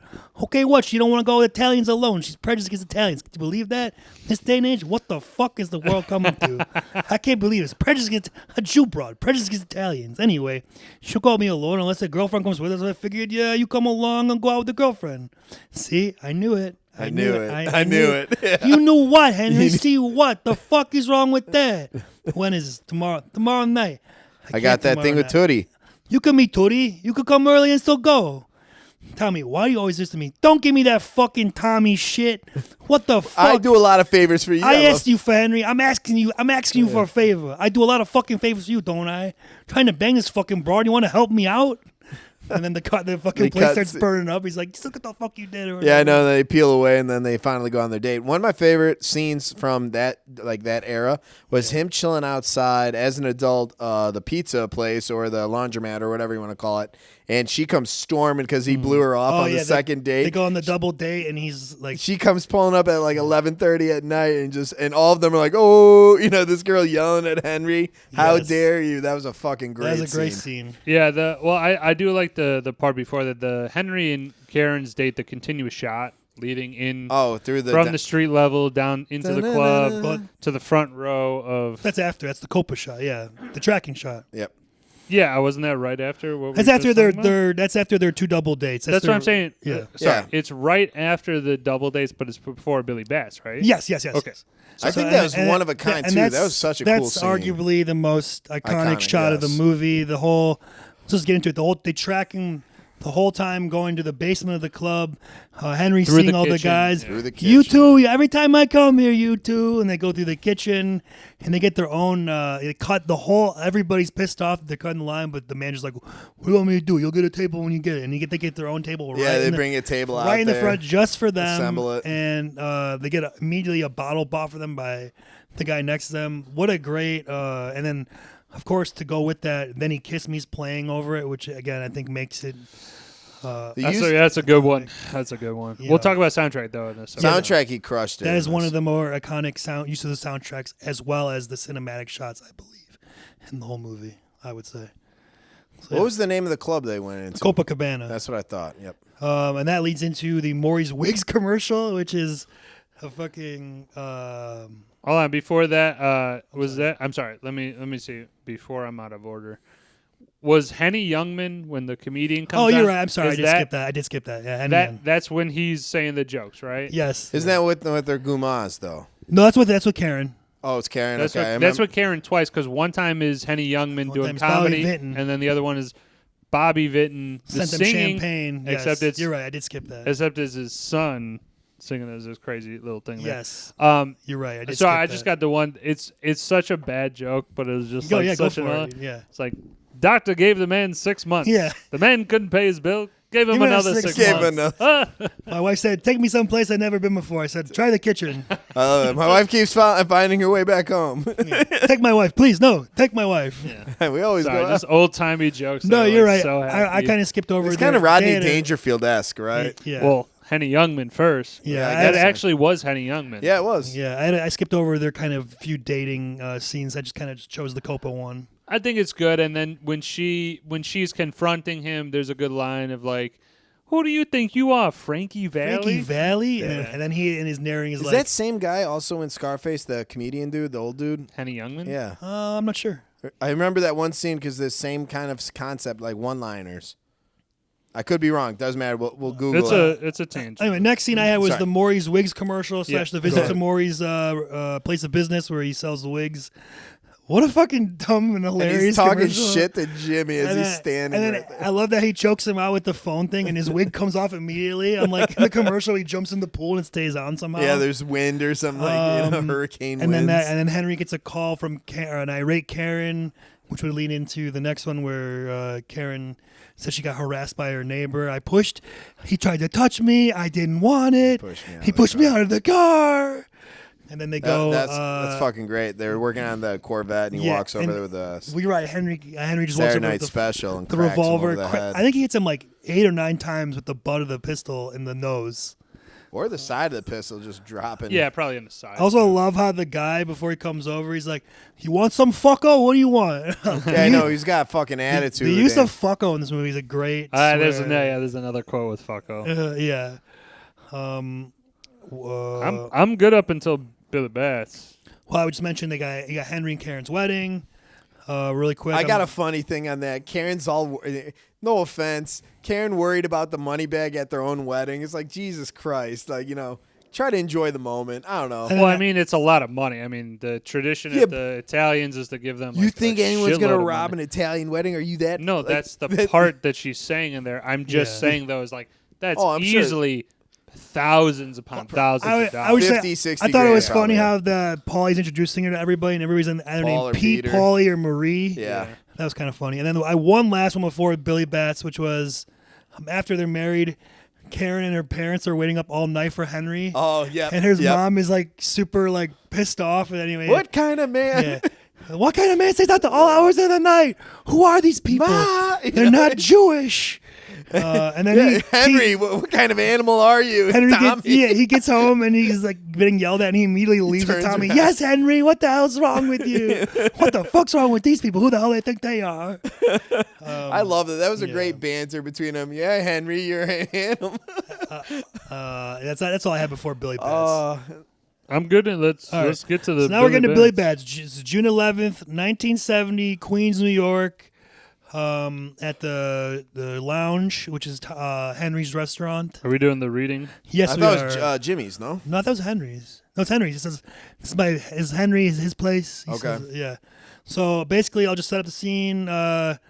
Billy Bats is a made man. A made man who's been just recently been released from prison after like 7 years or something, and he's celebrating his release in Henry's bar, and Jimmy's there. And then Tommy comes in, and they have a past where Henry used to basically work for Billy, shining shoes and whatnot, and then he kind of busts his balls. Let me do Tommy. I'll let you do De Niro. You do a better De Niro. Okay, hold on. Are you done setting up this? Yeah. Unless you guys have anything to add. No, it's fine. I just would mention that, like, Go ahead. Billy Bats is for sure, even though he's a made guy and busting balls is a thing. He's a prick. I think he's a prick, yeah. So, kind of, it is a little bit He was part of of the Lucchese crime family at that time. Well, is that the actual guy? That's Billy actually, Bats? yeah. What I'm saying, Billy Bats. Billy is Bats, his name? yeah. There's a real Billy Bats. His name's William Bentvari or something like that. Okay. But they call him We Billy don't Bats. fact check, so. But I don't think it. the issue wasn't about, I guess, in real life. It was about him trying to take over the loan sharking business since he was in jail. When he got out, he basically said, all right, I'm going to resume where I fucking, left off. And that created some friction. Okay. Brian, Hold what on, were you going one to say? second. I think I cut off my text. I'm going to text and send the rest of you guys really quick. Can you guys just vamp for a little bit? Sure. Keep talking about it. Billy Bats is played by fucking Frank Vincent, I believe. Frank right? Vincent, yeah. This is one of There's his... another He's Sopranos, in so many... Sopranos crossover, but Casino, too. You know what I will say, just to kind of extend time here, is that the cast of this movie, I think that it's just like a vast pool of like, these guys were in every mob gangster movie For a decade. for 20 years, man. Yeah, like easy. right after that, there's obviously some guys that are at the kind of end of their career more, in terms of like the older guy, like Tony Lip. I don't know if you know that, but like I don't think he acted too much after like 2000. Right. But he's that's like fair. again a staple in the mobsters and stuff like that. I just thought of actually something. Was that the character the Simpsons based the one mobster off of that he had an issue? Remember? Fat Tony? No, Carbone. Carbone is in the Simpsons. No, I know that. But he likeness. He sued. He tried to sue the Simpsons because they used his likeness. As Yeah, one of the I believe you mob are guys. right about that, Bobby. Oh, I did not know. The more you know. I don't think he won that, but I think he tried. All right, I almost got it. 1 second, guys. Sorry. Alrighty. It's all good. Technical difficulties on my phone. But yeah, Frank Carbone though, dude, is we also did. There's a lot of crossovers between the episodes that we did too, because like Wedding Singer, he was the brother-in-law.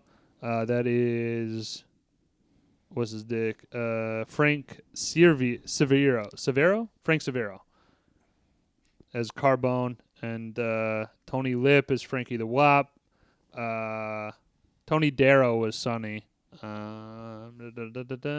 Chuck Lowe is Morris, one of the most annoying characters in this whole goddamn movie. He's based on a real person too. I could totally see that. You know what's funny is I saw in the Amazon like trivia or whatever. So fair assertion, I own the movie. It was just easier for me to have it on the Amazon with the iPad, and it says in those notes there that like that guy, right, is it's based off of like a wig salesman guy or like a carpet furniture guy, and they got the guy who directed those commercials back in the fucking 50s and 60s to do that. Scorsese hired him. He did the movies that have that real feel. I was like, that's awesome. Because it does dude. have that. It really does. It has that real cheap, what was that, 63 or something like that? Yeah, It's like like that. real old school. Grainy, yeah, it worked out.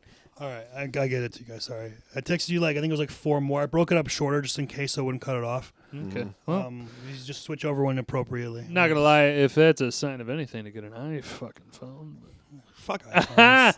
Ryan is on the Android system. I'm not gonna pay that much money. Are we for starting that. off at the original setup? I'm starting it off. Okay. Okay, hold on. Who am I? You're gonna be Jimmy. I'm gonna be Tommy. I am Jimmy Yeah, you're a better De Niro. as Billy Batson, and I'm then it just Bats. keeps going. Okay, I got to skip over Spider. Yeah. We gotta scroll. Don't worry, You there'll guys- be you a guys nice ready? little pause, Oh, yeah. you labeled him. Yeah, Nice yeah. job, man. Yeah. Watch the suit. Okay, go You ahead. guys ready? Give us a drink. Give us a drink. Give them all a drink here, and some of those Irish hoodlums down. A drink down there. There's only one Irishman here. Celebration, fellas. Salute. Top of the morning to you. Good to be home, Welcome back. Tommy. Oh, I'm doing both. All right. My friend Jimmy Henry, it's his joint. This is Lisa. Hey, Tommy, all dressed up, all grown up and doing the town. Look at this. Oh shit, I forgot this mouth was having a party. Tommy, oh, come here. Let me go say hello. Hey Billy, how are you? Tommy, get over here. I haven't seen you in 6 fucking years. How you doing, Billy? Jesus Christ almighty, you look terrific. How you feeling? Hugs him, shakes him around a little bit. Hey, watch your suit. Watch your suit. Watch this suit, you little prick. I know you all my life. All right, good. Don't go getting too big on me now. Just don't go busting balls, all right, Billy? Hey, Tommy, if I was going to break your balls, I'd tell you to go home and get your shine box. Now, this kid was great. They used to call him Spit Shine Tommy. I swear to God, he'd make your shoes look like fucking mirrors. Excuse my language. He was the best. He made a lot of money, too. Salute, Tommy. No more shines, Billy. What? I said no more shines. Maybe you didn't hear about it. We've been away a long time. They didn't go up there and tell you. I don't do shines no more. Relax, will you? You flip out. What's gotten into you? I'm breaking your balls a little bit, that's all. I'm only kidding with you. Sometimes you don't sound like you're kidding, you know? There's a lot. This is where I have to flip down. There's a lot of people around. Yeah, hold on, I'm do it. Sorry. I'll do it. Sorry. Go ahead. No, go ahead. You're good. Good. I'm still trying to find it. All right. Just someone else hop in real quick. All right. I'm only kidding with you. We're having a party. I just Oh, came. yeah, I got it. I just came home and I haven't seen you in a long time, and I'm breaking your balls. And right away you're getting fucking fresh. I'm sorry. I didn't mean to offend you. Okay, gotcha. I'm I'm sorry too. It's okay. No problem. Okay, salud. Now go home and get your fucking shine box. Motherfucker, you fucking piece of shit. Yeah. Come on. on. Motherfucker, he bought his fucking button. You tell that fake tough guy you bought your fucking button, you motherfucker. Yeah, take it easy. Don't get nervous. Let him come on. Let's go. Let him go. Fuck, keep that motherfucker here. Keep him here. Come on. And then you're Henry too. Bats. Come on, you fucking feeling strong? I'm sorry. Tommy gets a little loaded. He doesn't mean any disrespect. He don't even mean disrespect, Henry. Are you nuts? Teach this kid a little fucking manners. Hey, Jimmy, what's right is right. You understand what I'm talking about? It's all right. No, I mean, the kids over here were hugging and kissing over here, and 2 minutes later, he's acting like a fucking jerk. Nah. You insult him a little bit. You got a little out of order yourself. No, I didn't insult him. I'm sorry you insulted him a bit. No, I didn't insult nobody. Give us a drink. Give us a drink. Okay. Come on, let's have some drinks, all right? Drinks on the house. Come on. You don't have to drink with me. Nah. Drinks are on the house. Go on. Go ahead. On the house. Take care of him. I'll fuck him in the ass. Fuck kids like him in the ass. Fucking trying to break up my party. I mean, let's was say a hell of a run. that was a great read. Okay, that was one of the best. I will say we probably want to do one with, if you can get it with 3 is perfect because you had to unfortunately switch a little bit. Yep, a little bit. I was telling you guys in the break, I think, is like, I did not know Billy Batts said that shit like under his breath. Under his breath, he did. While he's like kind of muttering and shit like that. And I was like, I never took time to. He's like, come on with this. Come on, give us a drink. Give us a drink. And come on, you're feeling strong. He fucking ushers him over. The reality is, though, he's there. He's connected. He's got his button, and the guys probably next to him have the same. You know, I don't. Either way, he's rolling with like 4 guys deep at the bar. So obviously, he's feeling pretty Jimmy, confident, Henry, and Tommy are not going to jump him there. And that's why they kept him there, kept him drinking. You know, and eventually, I think his buddies start to split, do their own thing. So I mean, the Billy Batts scene is honestly, it's like 4 scenes put together. Yeah, because then it's the drinking part in the beginning. Yeah. Go ahead. No, you go. Okay, so the drinking part in the beginning, then you get Billy Batts alone. The first assault where Tommy and Jimmy just go to fucking town on Jimmy's this dude. kicking field goals. I mean, off he's this hitting him guy's with the ribcage. gun. He's kicking him. You know, they're really going to town on him. And then someone correct me on this. When he hits him with the gun, I hear a bang, but then all the bullets strike. So, like, Bobby, maybe you know guns. Okay, so what I think happened, it's a revolver. Oh, yeah, I was thinking that too, yeah. It's a revolver, and it has like a swing lever that clicks it into place, as you guys are aware. If you're pounding him on the side of his, rock-hard skull, the barrel that actually rotates, you might have misfired one of them. As he's, like that, and probably misfired one of them, then it broke the actual cylinder. So it is possible to hit like a bullet goes, and then as like it's striking somebody, and breaks in half is what I'm saying. Yeah, the break in half thing definitely is possible. And him when he's hitting him a few times, pulling the trigger and probably it just jetting out somewhere. Okay, that doesn't shock me. So they fuck him up. They think that they've killed him. And then you get transported to. They take him, put him in the trunk of Henry's car, I think. Right. Right, Henry's. And that's where the beginning of the movie then starts, and they're taking him to bury him. This is like a midway point, right? or close to a midway point through the movie. Yeah, a little bit before. It's kind of like, a little early, but it's kind of like the middle. A little bit before, but pretty much, right? Yeah. And then you start where the Billy Batts is like jarring the car and hitting the car. They kill him for sure. And then at that point, they bury him the first time, right?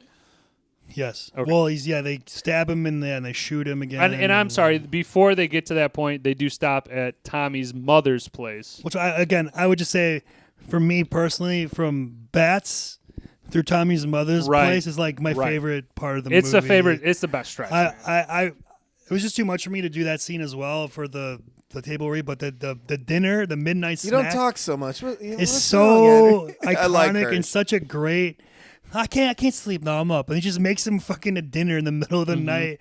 Well, it's like an Italian mom thing. I love Italian mom of like, I haven't seen him in so long. And that's his grandmother, right? That's Scorsese's mother. No, I know, but isn't it Tommy's grandmother in this film? No, it's Tommy's his mom. mother. Oh, mother. Mm-hmm. I thought it was grandmother. No, it's mother. And then Scorsese's father plays another maid guy, Vinny, in the prison, and then also got just too many onions in the sauce. Okay.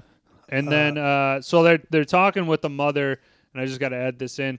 She brings up this painting. I was gonna say it too. And this painting is like a man on a boat with gray hair and a beard, 2 dogs, and he's like, Tommy's like, one dog going this way, one dog goes this way, the other way, and this guy's like, what do you want from me? So, yeah, I like this one. This dog goes this one way, the other goes the other way. Yeah, but they're just like being, cordial to the mom and entertaining. And meanwhile, they got a body in the trunk, and then Tommy, you didn't bring the knife over here. Yeah, yeah. But Tommy's like, you fucked it up. They're cutting stuff up, and like he takes out this huge butcher knife. He's like, I'm gonna borrow this, all right? He says, we hit a deer with his paw. What do you call it? The paw. Got stuck in the grill. Jimmy's like the hoof. As he's eating, he got caught in the grill. I gotta hack it off. Ma, it's a sin. Yeah. You know. And then the dogs thing is great too. And he's like, she's like, one's going east, one's going west. So what? I like when she kind of rips on him though. Like Sorry, go ahead. Finish it. And the guy's like, and this guy's saying, "What do you want from me?" What This do guy's you- got a what nice do you head of want white. from- This guy's got a nice head of white hair. Looks beautiful with the dog. Looks the same. It looks like somebody else we know. Holy shit. With the beard, it's him. Sorry to do that real quick. No, I like how the or his mother's like, "Why don't you settle down? Look at Henry. I do settle down. I settle down every night in the morning. I'm happy I'm with you. I'm with you."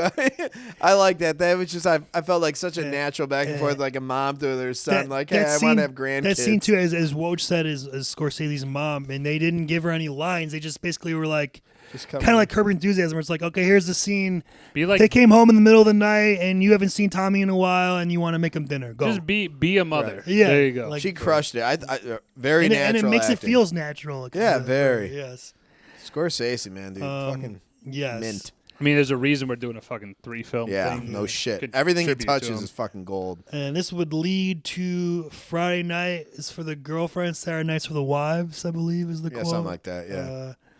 And I like how Tommy's date is talking about Sammy Davis Jr. Yeah, and he freaks He's out. all like, whoa. He's like, hey, Henry, I got to make sure I'm not kissing that fucking King Cole over here, Nat Cole over here, whatever. Yeah, they throw a couple of the big ends around. Yeah, I'm not and going to it's throw that in there. But Obviously not. I'm just saying, like, that's if you've never seen this movie, which at this point it's been Spoiler alert, I guess. 30 not years. even spoiler alert. I'm just saying, like, it's just a warning of like this is a hard R movie. Oh yeah, it's hard R rating from 1990. So just keep that in they're mind. They're not good people. when you're They're entertaining at times, but they're not good people. Oh, they're you biggest know, piece that's of what the trash. movie is showing you at different times. It's like Right. one minute you are entertained, but then another minute someone's just getting shot in the middle of nowhere, and you're like, "Fuck, I wouldn't want to be around these guys," or Right. whatever. Like, as you said, they had to dig up Batts' body again. Yep, there was one that I had. I love just again. This is a great scene of like it's so simple, but it's I like got a wing. It's them in the because The they basically they development. have to move because the land is getting Condominiums developed. coming in. So they have to move the decomposed body after 6 months. And there's a red light, even though again it doesn't make a whole lot of sense to have a red light there. But there's a red light. And their silhouettes kind of in the not silhouettes, but like their body and like the shadows. It looks great for a film. And Henry's puking his guts It's out. a play on color, man. I thought it was incredible. Hey it's great. Henry, hurry up, will you? My mother's gonna make us some fried peppers and sausage for us. He retches Hey, Henry, here's an arm. Here's a leg. Here's a wing. Yeah. that morbid, just him being comfortable, like digging up body parts. It just, Hey, what do you like, the leg or the wing, Henry? Or you still go for the old hearts and lungs? And then when he has to clean out his car the next day, I hit a deer. or a skunk. Skunk. Can you imagine the smell in that trunk? Oh my god! If I was Henry, I'd be like, "We're not taking my fucking car. Fuck that. Take someone else's Yeah, you car." fucked up. Hey, if you take your car, you're getting rid of the car. To me, there's a. Well, I'll bring it up in beginnings. We'll not get sidetracked right now. Okay, I It's mean, not like they had DNA evidence. So back then. I'm up to the spider. I am scene too. right Yes. now. Okay. Okay. And if you guys will notice, again, it got cut off. I sent the rest of them in the last two texts to you guys. Okay, I got it. Part one is the one that's obviously earlier, and Yeah, we'll figure it out. Part two is the last one. The rest of it, but it got caught off at a certain point. But I filled it in with those other texts. So I'll just set the scene. They're playing poker or cards of some sort. I think it's poker. They're at their like play. I don't know, whatever, like a hangout. Spiders, kind of like what Henry and Tommy were when they were younger, like learn the business. Played by Christopher. Played by Christopher. No. Played by Michael Imperioli, Michael aka Imperioli. Christopher Moltisanti Chrissy. from The Sopranos. And he's like a gopher, like a waiter or whatever, and he keeps ignoring. A gopher? I've never heard that before. Is Yeah, that like a gopher. You get stuff for people, whatever they need you to do, you go do it. Really? I like that. I've never heard that one. I That's like cool. it though. Oh. All right, so who's Spider? Who's Tommy? Because I'd rather be. I'll the, be Spider. I'll be Tommy. He's Tommy. All right, I'll be the other guys then. I think there's only a few other lines like Anthony. You got and Jimmy. Jimmy, Anthony, Henry. Yeah, I'll do those. Or yeah. We can have, I can do Henry as well, right? Yeah, if You you can want. do, okay, I'll do. I'll Anthony do Spider and Henry. You do Anthony and and Jimmy. All right. All right, so this is, and there's two separate scenes again. One scene takes place before the other one, and there's like a scene in between, and then we're just gonna combine them. So him being basically. shot Well, twice. We'll take a break, and then we'll take say a break. part two. Explain Yeah, what happened. Okay, Yeah. okay. And action. All right, and let me get my place. Oh God damn it, Ryan! I thought we were. Then I got home. I need total silence. Will I get I into need character? total. Okay, I'm ready. Total Get into silence. character. I need total silence. Hey, Spider, on your way over here, bring me a cutty and water, eh? What am I, a mirage? What? What? Where's my fucking drink? I asked you for a fucking drink. You wanted a drink? I asked you for a fucking drink. No, I thought you said you were all right, Spider. No. What you got? We got me in the pay no fucking mindless kid. No, I thought I heard something Spider. I thought it was Henry. Spider, you know you're a fucking mumbling, starting little prick. You know that? I thought you said I was all right, Spider. Well, you ain't all right, Spider. You got a lot of fucking problems. No, I thought you said you were all right. I am all right. You ain't all right, you little fucking prick. I thought. You've been doing this all fucking night to me, motherfucker. You want the drink now? I'll bring it to you. Yeah, go get me the fucking drink. Move it, you little prick. You look like fucking Stefan Fetchit. Everybody else, you run from me, you prick. Dance for the fucking drinks back there, you little prick. Hey, what's the movie Bogart made? Which one? The one where he played the cowboy. The only one he did. Oklahoma Kid. Shane? Oklahoma Kid. Shane.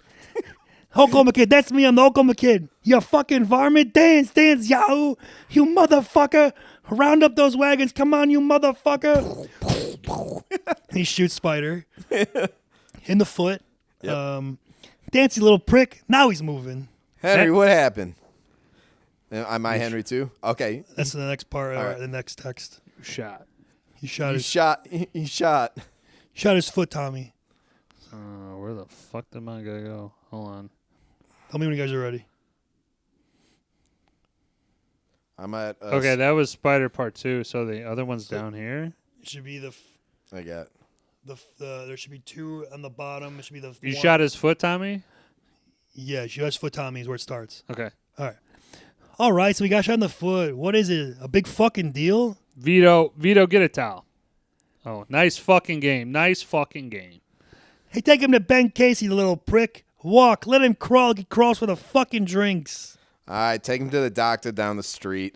It feels like my bones are scattered. Shattered, sorry. Well, way to go. That's a typo. It's all right, shattered. Don't get me upset now. Don't make a big fucking thing of it, Spider, you little prick. Trying to make me think what the fuck I did here. It's an accident. Fuck him, little fucking actor, little prick. You stupid bastard. I can't fucking believe Hold on. that I was doing the Jimmy thing. No?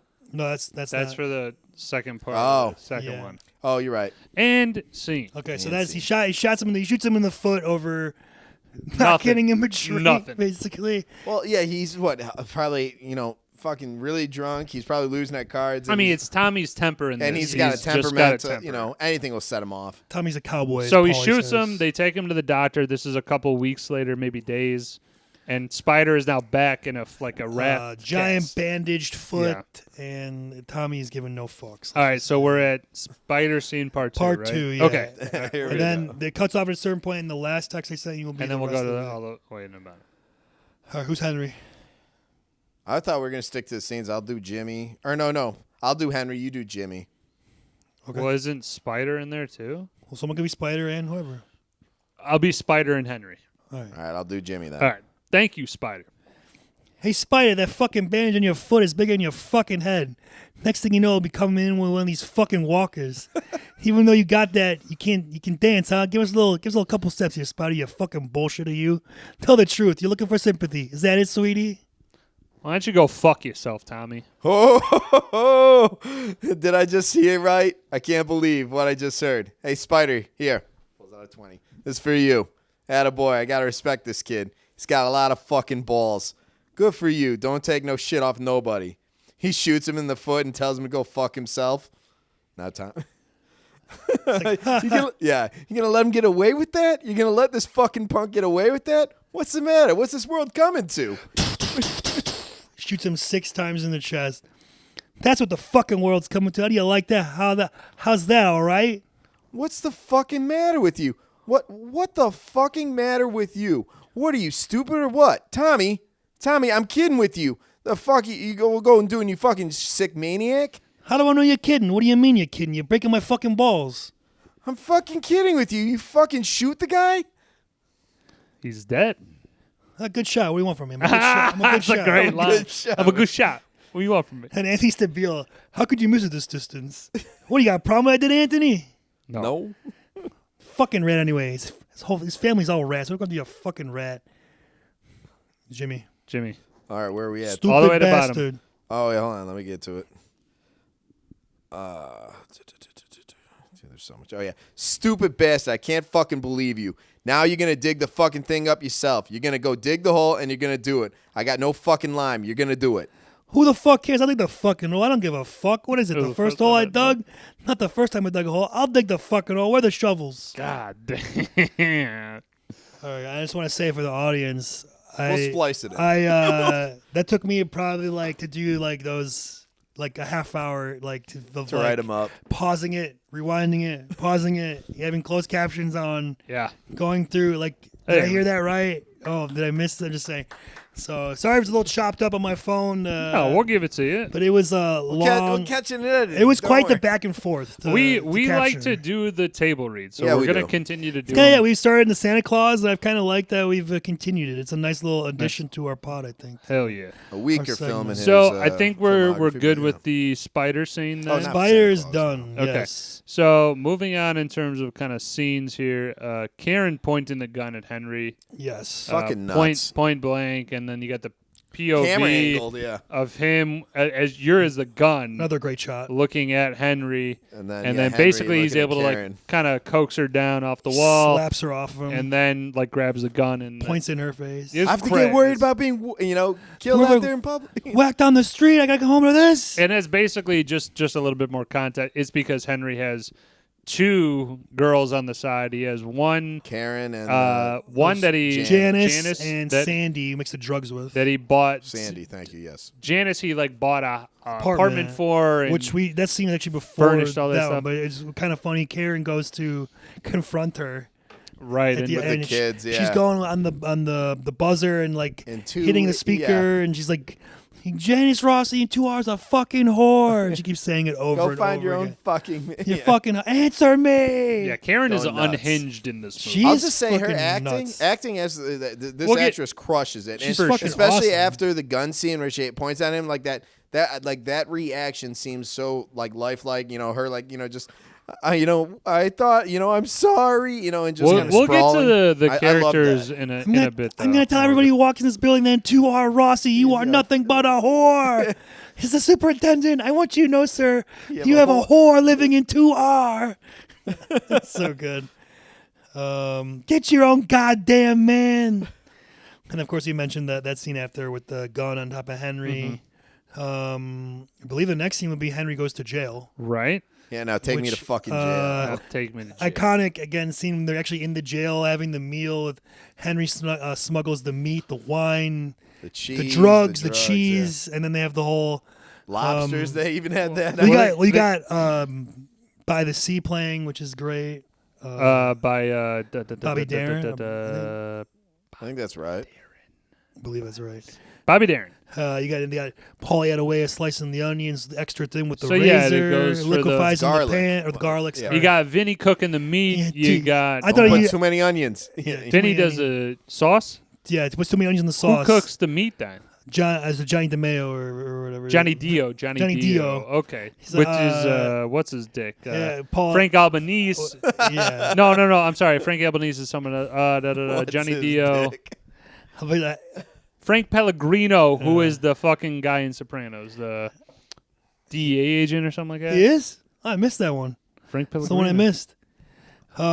As a Henry Hill, like when he's narrating, I felt he used too many onions, but it's still a very good sauce. And then Q's in Paulie, Vinny, dude. don't put too many onions in the sauce. He's like, what? Recipe calls for 3 small I put 3 onions. Three small onions. How that's many all I cans did. of tomatoes you put in? 2 cans of 2 tomatoes. cans. You don't need 3 onions. And he's like, how do you like your steak? Rare, medium rare. Medium rare, huh? An aristocrat. An aristocrat. Yeah. Fuck yeah. They got huge steaks. I mean, they got lobsters. They got everything. We can debate later with the prison scene how We'll get the pickiness. realistic it is or not. We'll but get a pickiness. just from a movie perspective, it's one of the coolest scenes just to see them like living it up in prison and like having like a family meal and wine and cheese and pasta. And They're having like a full course and then meal. it shows Henry getting into the drug game, smuggling in the drugs and paying off the guards to sell it to all the inmates or whatever. Yeah, look the other way. Right, which again would lead to Karen visiting him in prison. He was always doing the drops. Frank yeah. soul. And she notices Janice has seen him, and she's quite On the quite log. upset about him making a scene in front of everybody, You know, I would just flashing point. his contraband. I would just point out, man, is that Henry's doing a lot of self-inflicted damage. Oh, here, absolutely. Right? I mean, you But keeping a girl on his side is one thing, but then he is like, "Hey, I'm the man. I can do whatever I want. I'm a gangster." He's living the life. Sure. But again, he's just attracting so much of that other bullshit of like. And they actually talked to him. They're like, "Hey, you got to get back with Karen." I like that scene. Oh, They're yeah. Like, they're like, "No, like to keep things on the smooth and fucking." What narrow. are we gonna get a divorce? We're not animali. She'll never divorce him. She'll kill him before she divorces him. It's one of the best De Niro She'll kill him. lines. Yeah. I was gonna say too, but like, he has a funny line in that when she's like, "It's like, where the fuck am I? I'm in prison. I can't do anything. If she wants to visit You know, me, he uses logic. They can come see me. Well, that's the thing is that he's great at pulling Karen off the ledge of going like, everything's fine, everything's cool, but It's then like, he you're just fucking up something that will help us. and then he just doubles down on it and just goes nuts. let her fucking do it for you. Let her fucking do it. Waving the drugs and the meat and everything around. Oh man, who wants to go next? I'm sorry. I feel like we're doing a whole walkthrough of this movie. And Well, I fucking love I'm it. kind of Who going. gives? I love shit? it. No, this is fucking great. Great movie. I'll go with you got. This is right after Henry's into the drugs and doing stuff, and Paulie's starting to find out. Yes, I had that. As So well. Paulie does this what you one did on the inside, one-on-one with Henry, pulls him to the side. Yeah. and basically is he pretty much right away is just like, I don't want to get tangled up in there. I don't want to die in. Cut the shit. I don't want to die in Don't- jail. like what shit? Don't. Yeah. He's like, You know Did what you had to do in we don't- prison. we get that, and then he's like, No more. No more. I don't want to be connected with that. I know a guy who said, he talked to a guy who was doing that shit and got 3 locked words. up for Yeah, 20 years, exactly. And he slaps him in the fucking face. which Was not planned. Or thought it was super hard, man. Yeah. Like, you give a little bit of check to somebody. I like that they went there. I'm glad they went. I think there. his elbow turned on that. He fucking tried to generate Yes. some force there. But I think you got a real reaction out of like Ray Liotta, and he was like, You know what? That's great. Though that scene is great, but to me, it's great because Paul Sorvino is such a goddamn committed, great method actor. commanding force, though, where he's like, Oh, yeah. I'm the fucking boss." He didn't have And to. I Henry- love that. He and- didn't have to move for anyone. And Henry's like the little meek guy in it. Well, He's like, you think about it, he's known since he was 13. Like he's kind of like a father figure to him, almost like in Mm-hmm. a sense. Paul might have moved slow, but it was only because Paul didn't have to move for anybody. Exactly. I love it. And he's like, you started this. Like he walks out there and just like looks at them, then goes back inside. I All was right, what you got? really quick. That would lead into Henry mixing the cocaine with Sandy. We see for the first time. And then him bringing in Jimmy and Tommy at the PO's office, showing him the money Right, and a bag shit. of money from his Pittsburgh Connects. And then that would be they talk about the Lufthansa heist, the crew who's going to do it, Johnny Roast Beef, Stacks, whoever. I didn't like that nickname, Johnny Roast Beef. That was It was lazy. alright. So that's fine. He's a little lazy, but. And then I have next Henry celebrates the news in the shower. Jimmy, you son of a bitch! They find out about the Lufthansa heist. I'm more of a fan of the clipping of everybody in the Lufthansa heist. Like the finding out of The 'cause celebration is one thing, yeah. Well, I'm saying more because like they didn't really show. They didn't show the heist at all. They didn't show, but like they showed a little bit of planning and a little bit. They of talked showed about everyone's role. their role, exactly. talked about the roles and Yeah, like so like they Buddha- were getting there. Buddha's gonna They didn't collect show it. it. That's fine, but the way that they like clipped and then started finding out people because Jimmy Yes. started getting paranoid. Yes. That's more my favorite part of not the planning, as in like again. Yes. I don't know if it's about paranoid. I think it's more of greed. I would say paranoid would be. I mean, Jimmy. It was stated Jimmy was all about the money. Whatever he could get his hands on, he's gonna steal. right. Make a No, but I profit. think, like I said, paranoid. I think yes, definitely like in the spectrum. But I think it's his greed of it. He's like, I'm not going to share this shit with any of you fucks. Even though he only played a minor part in it. Yes. Which would then lead into the post Lufthansa Christmas celebration at the bar. I think is like my favorite De Niro scene in the movie. I would say, at least it's up there, where he's dressing down Johnny Roast Beef for buying a pink Cadillac, and he told him not to Looking buy good. anything. Well, guys are just done with their money. He buys a pink Cadillac. Frank Carbone buys a fur coat. His mink 20. He said $20,000 mink fur coat, which is crazy. Everybody's watches. You got a fucking car. It's under my mother's name. It's a wedding gift. I don't give a fuck whose name it's on. Are you stupid or what? It's like you're hanging a sign on him. Back. Did you hear what I said? Don't buy anything. Don't get anything. Nothing big. Do you know what I said? What's the matter with you? What are you getting excited for? What are you even excited for? Because you're going to get yourself fucking pinched, that's why. What are you, stupid? What's the matter with you? What's the matter with you? I'm sorry. What's the matter with you? I'm sorry, Jim. It's my mother's name. He's like, what'd you say? Like, you being smart with me? Yeah. Don't buy anything. You don't buy anything. Yeah. And then that Carbone, like I said, with the fur coat right away. And then, I mean, that leads into the whacking of all the people from the heist. Right. So the whacking of everybody starts with Stax. So Stax the driver. Stax is played by, of course, Samuel Jackson. You didn't before get rid he was of the Samuel panel Jackson, truck and they had Prince. He was late to getting rid of the truck. He went to his girlfriend's, got high, and fell asleep. Supposed to drop it off, have it compacted. Yeah. And he's just like Carbone and Tommy are walking through. Yeah, this is this is the greatest. It's a great scene. This is the greatest part about the part is like they make it seem so much of like, hey, Stax, what's going on? And he's like, oh shit, man, I forgot about it. He's like, all right, well, let's make some coffee, man. Carbone, get some coffee. I had one of your bitches here. Yeah. They get it, then they kill him, and then Tommy's walking out, and he's like, hey, make that coffee to go, and Carbone's walking out of it's just so natural. What the fuck are you looking at? Come on, make that coffee to go. Let's go. All right, you mumble something. What the fuck are you doing? It's a joke. Put the fucking pot down. What are you going to take, the coffee? Yeah. And then he has a cool line, too, where he's like, you'd be late to your own fucking funeral before he shoots him. Right in the back of the head. So you got Stax going down that way. You got Carbone in the freezer. You got Johnny Roast Beef and his wife killed in the pink Cadillac. Pink Cadillac. With Layla playing, which is iconic again. Yep, and then Joe Buddha. You got Frenchie and another guy in the dumpster. In the dumpster. Yeah. That's the 4, right? Carbone in the meat truck. Yeah, I said that one already. I don't know if they showed anybody else. Just those 4. Yeah, but I mean, I'm sure they killed more people. Those are the main guys. Though. Yeah, well, it's Frenchie and another guy who's he Yes, doesn't have anything in there. But actually, we skipped it before that. I'm sorry. Before, Stax is killed. Well, But Maury gets killed, exactly. They put an ice pick right through the back Maury of his keeps head. complaining throughout the whole movie that Jimmy owes him money. He's not getting his share of he tipped off about the Lufthansa. He kind of had the idea for the Lufthansa heist, basically. Yeah. And he says he's owed him $20,000, and the whole time he's busting his balls throughout the entire movie. And eventually, Jimmy, Tommy, and Carbone and Maury are getting into a car to get breakfast. They're talking about shaving points in the Boston College game. And Tommy stabs him through the back of the head with the ice pick. He's like, I never thought that motherfucker would shut up. Oh, dude. Can I do the quote, though, yeah, go right ahead. after that, though?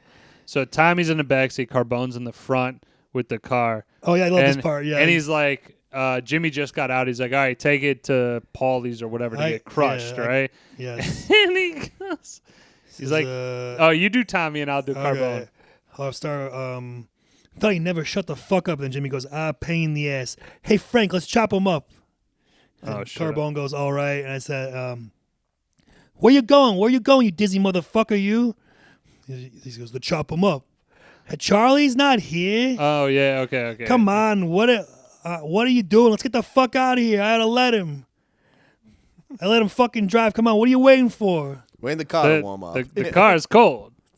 I gotta warm it up. I gotta warm it up. Get the fuck out of here! What fucking warm? Get out of here!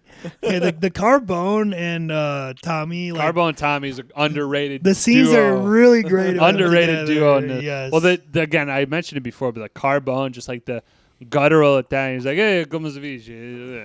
Yeah. Just but he's like a play-along of... actor. You don't see him ever taking lead in anything. Mimi's sister, she used to do some of my nipples. God, yeah, that's from Wedding Singer.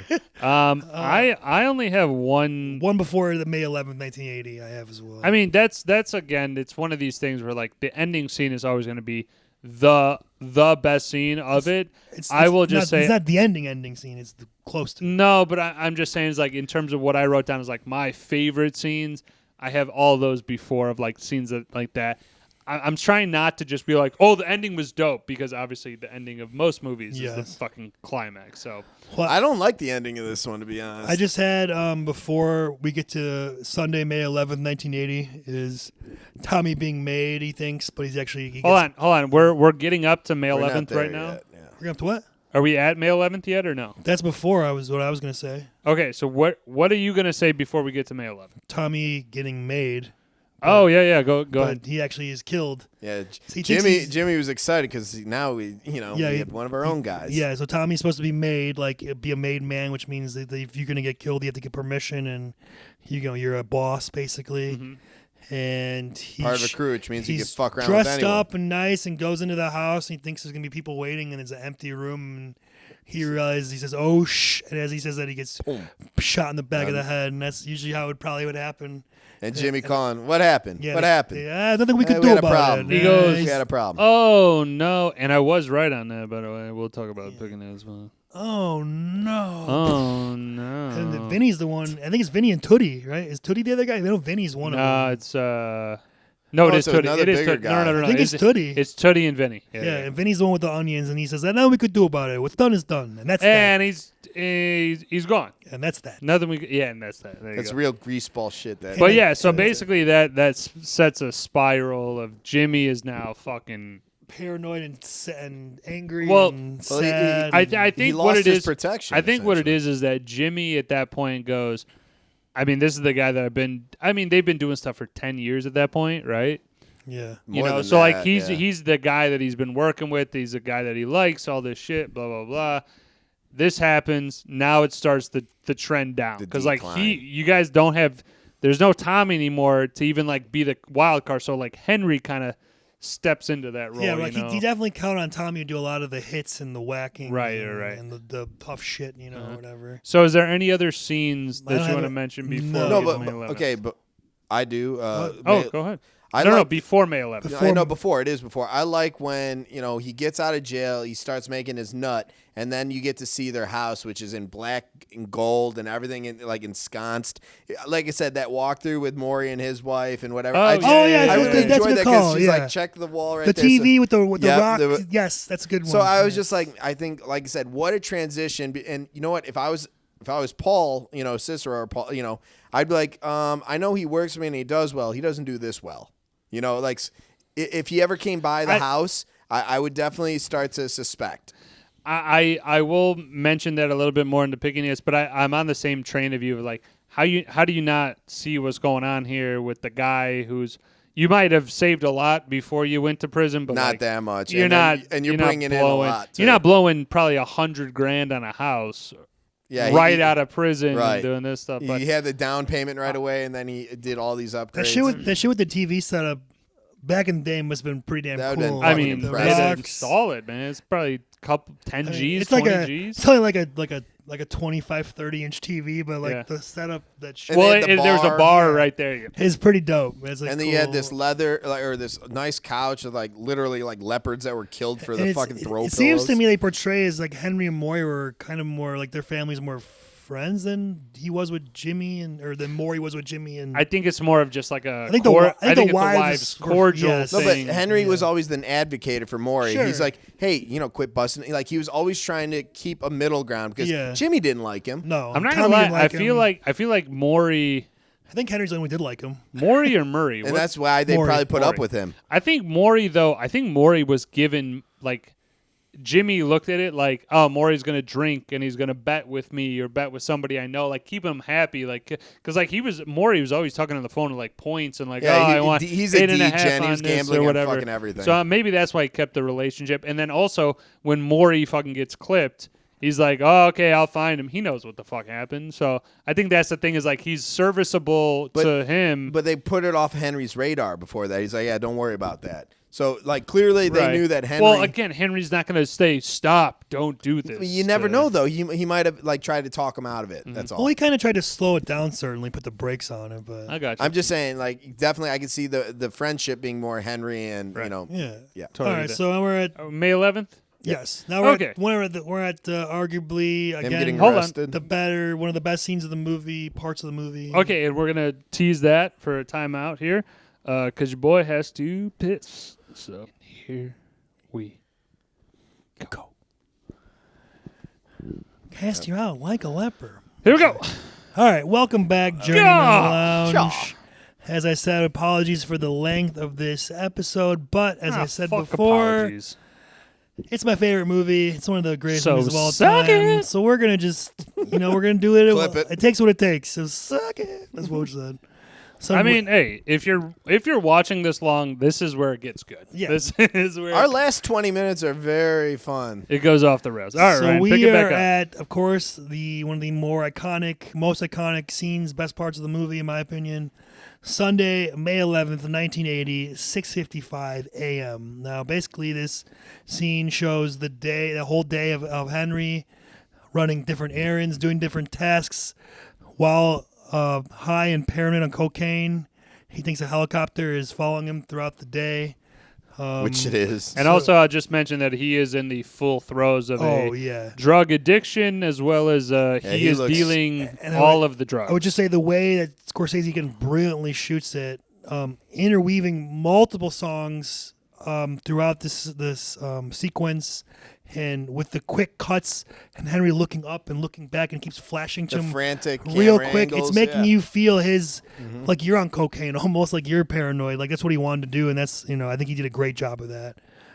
So I guess the day would start with him has a line of coke, and then he's heading to give Jimmy guns because Jimmy bought silencers, yep. and as he's driving, he kind of keeps peering up and seeing a helicopter. He thinks it's following him. He goes to Jimmy's. Jimmy ends up not wanting the silencer, or they don't fit. He's like, your brain's turning to fucking mush. The fuck's wrong with you? Get off the fucking drugs or whatever. Can we at least pause real quick? Because Sure. he's when he's paranoid and looking up, he sees the helicopter and he has to slam on his brakes because he doesn't realize. That's next. Okay. Oh, sorry. Then I'm running to it. He realizes that there's a huge traffic stop, but Yes. if he slams into the car, let's assume like maybe he doesn't react and hit the e-brake quick enough. The cop's going to come over and, asks, each person step out of the car, check their car. There's he's on probation. He's got 4 or 5 different guns in the trunk sitting in a bag. Yeah, He'd multiple. be fucked. So yeah, on the way to after Jimmy's, he's going to pick up his handicapped brother who's in a wheelchair, Michael. Played by Kevin Corrigan. That guy. Yeah, Kevin. What's his name? Corrigan. My man. And as Bowie said, as he's looking up at the helicopter, he nearly crashes into a car in front of him. He's like this close from hitting him. And then he goes to the doctor and meets Dr. Clay Davis. Gives him some Valium. Dr. Feelgood. Yeah, that's how fucking fucked up Henry is. He's getting like cold Yeah. sweats in the middle of the day, just fucking pale as hell. I mean, he looks like he's on drugs. And then his brother also sees the helicopter. He's like, Michael, you see this? Sees the helicopter? Yeah, I see it. And then he's at the house getting the meal ready for the dinner for tonight for his brother, which is meat sauce, chicken cutlets. He's got meatballs. It's like a meat sauce with like steak or something in it, or I don't know, veal or something. I think it's veal cutlets. Yeah. No, that was the appetizer. He's gonna fry. There's he's making a big feast. Let's just put it that way. No, but it's beef. He had some meatballs with the sauce. As he's like doing the chicken thing again, he keeps looking like that's meatballs. Like looking back and forth throughout the chicken. kitchen, like he hears something, like he sees something. Yeah, he's definitely like uppity there. Next is him and Karen are driving. Karen also sees the helicopters, so they make a quick stop at Karen's mother's house to drop off the guns in her garage, and he says, "Don't let your mother touch anything out here. Why don't we go to your parents' house?" Then they go to the store for a little bit. They don't see the helicopter, so they go back to the mother's house, get the guns, go to the Pittsburgh Connection at the motel. Jesus Christ, man, this day is fucking nuts. Another Sopranos guy, by the way. It's Junior's lawyer. Dude, do him the justice, man. He just died. So I'm gonna go. Did he really? I didn't know. I'm going getting more into it later. I'm just for now. Okay, It's Junior's lawyer. And then the great line. He's like, "What'd I tell you? Paul Herman. You're paranoid." He's like, She's like, "I need to do a bump. You want to see helicopters? I'll show you helicopters." And then back to Henry's house for a 10:45 at night dinner with his brother, and Lois is there. Lois is his drug mule, basically, girl who poses as a babysitter taking cocaine back and It's forth. not 10:45 at night. Yeah. Yep. It is. Well, They're then eating at 10:45 10:45 at at night, and they're eating dinner. They probably started like 9:30 though. It was the real late dinner. It says 10:45. Timestamp. all right, That's how I know. all right. All right. So then Lois says she needs her lucky hat to travel with to go on the plane with the cocaine. And why is it sunny outside when he gets fucking arrested? It's not sunny. Not It's sunny, nighttime. Lights, man. Oh, is it lights? Maybe Yeah. I'm mistaken that as. Yeah. It's all good. So then when he's like, what am I gonna do? I have to take her. She needs the hat. She's the whatever. He puts the drugs in the cabinet. She called right on his the home kitchen. phone too. Yeah. Oh, that's right. I forgot to mention. She called on his phone with Set the everything up. airline, Oh. all the things, the details. Someone was listening. They would know. So they're backing out of the driveway, and then as he's backing out of the driveway, you can see flashing lights and the streets blocked off on both sides. And then the guy's like, "Don't you move, motherfucker," or whatever. There's a 1911 Pointed right, and he's like, "That's when Henry says, I'm going to paraphrase, but that's how I knew they were cops, because if they were wise guys, I wouldn't have heard Never heard anything. it. I would have been dead."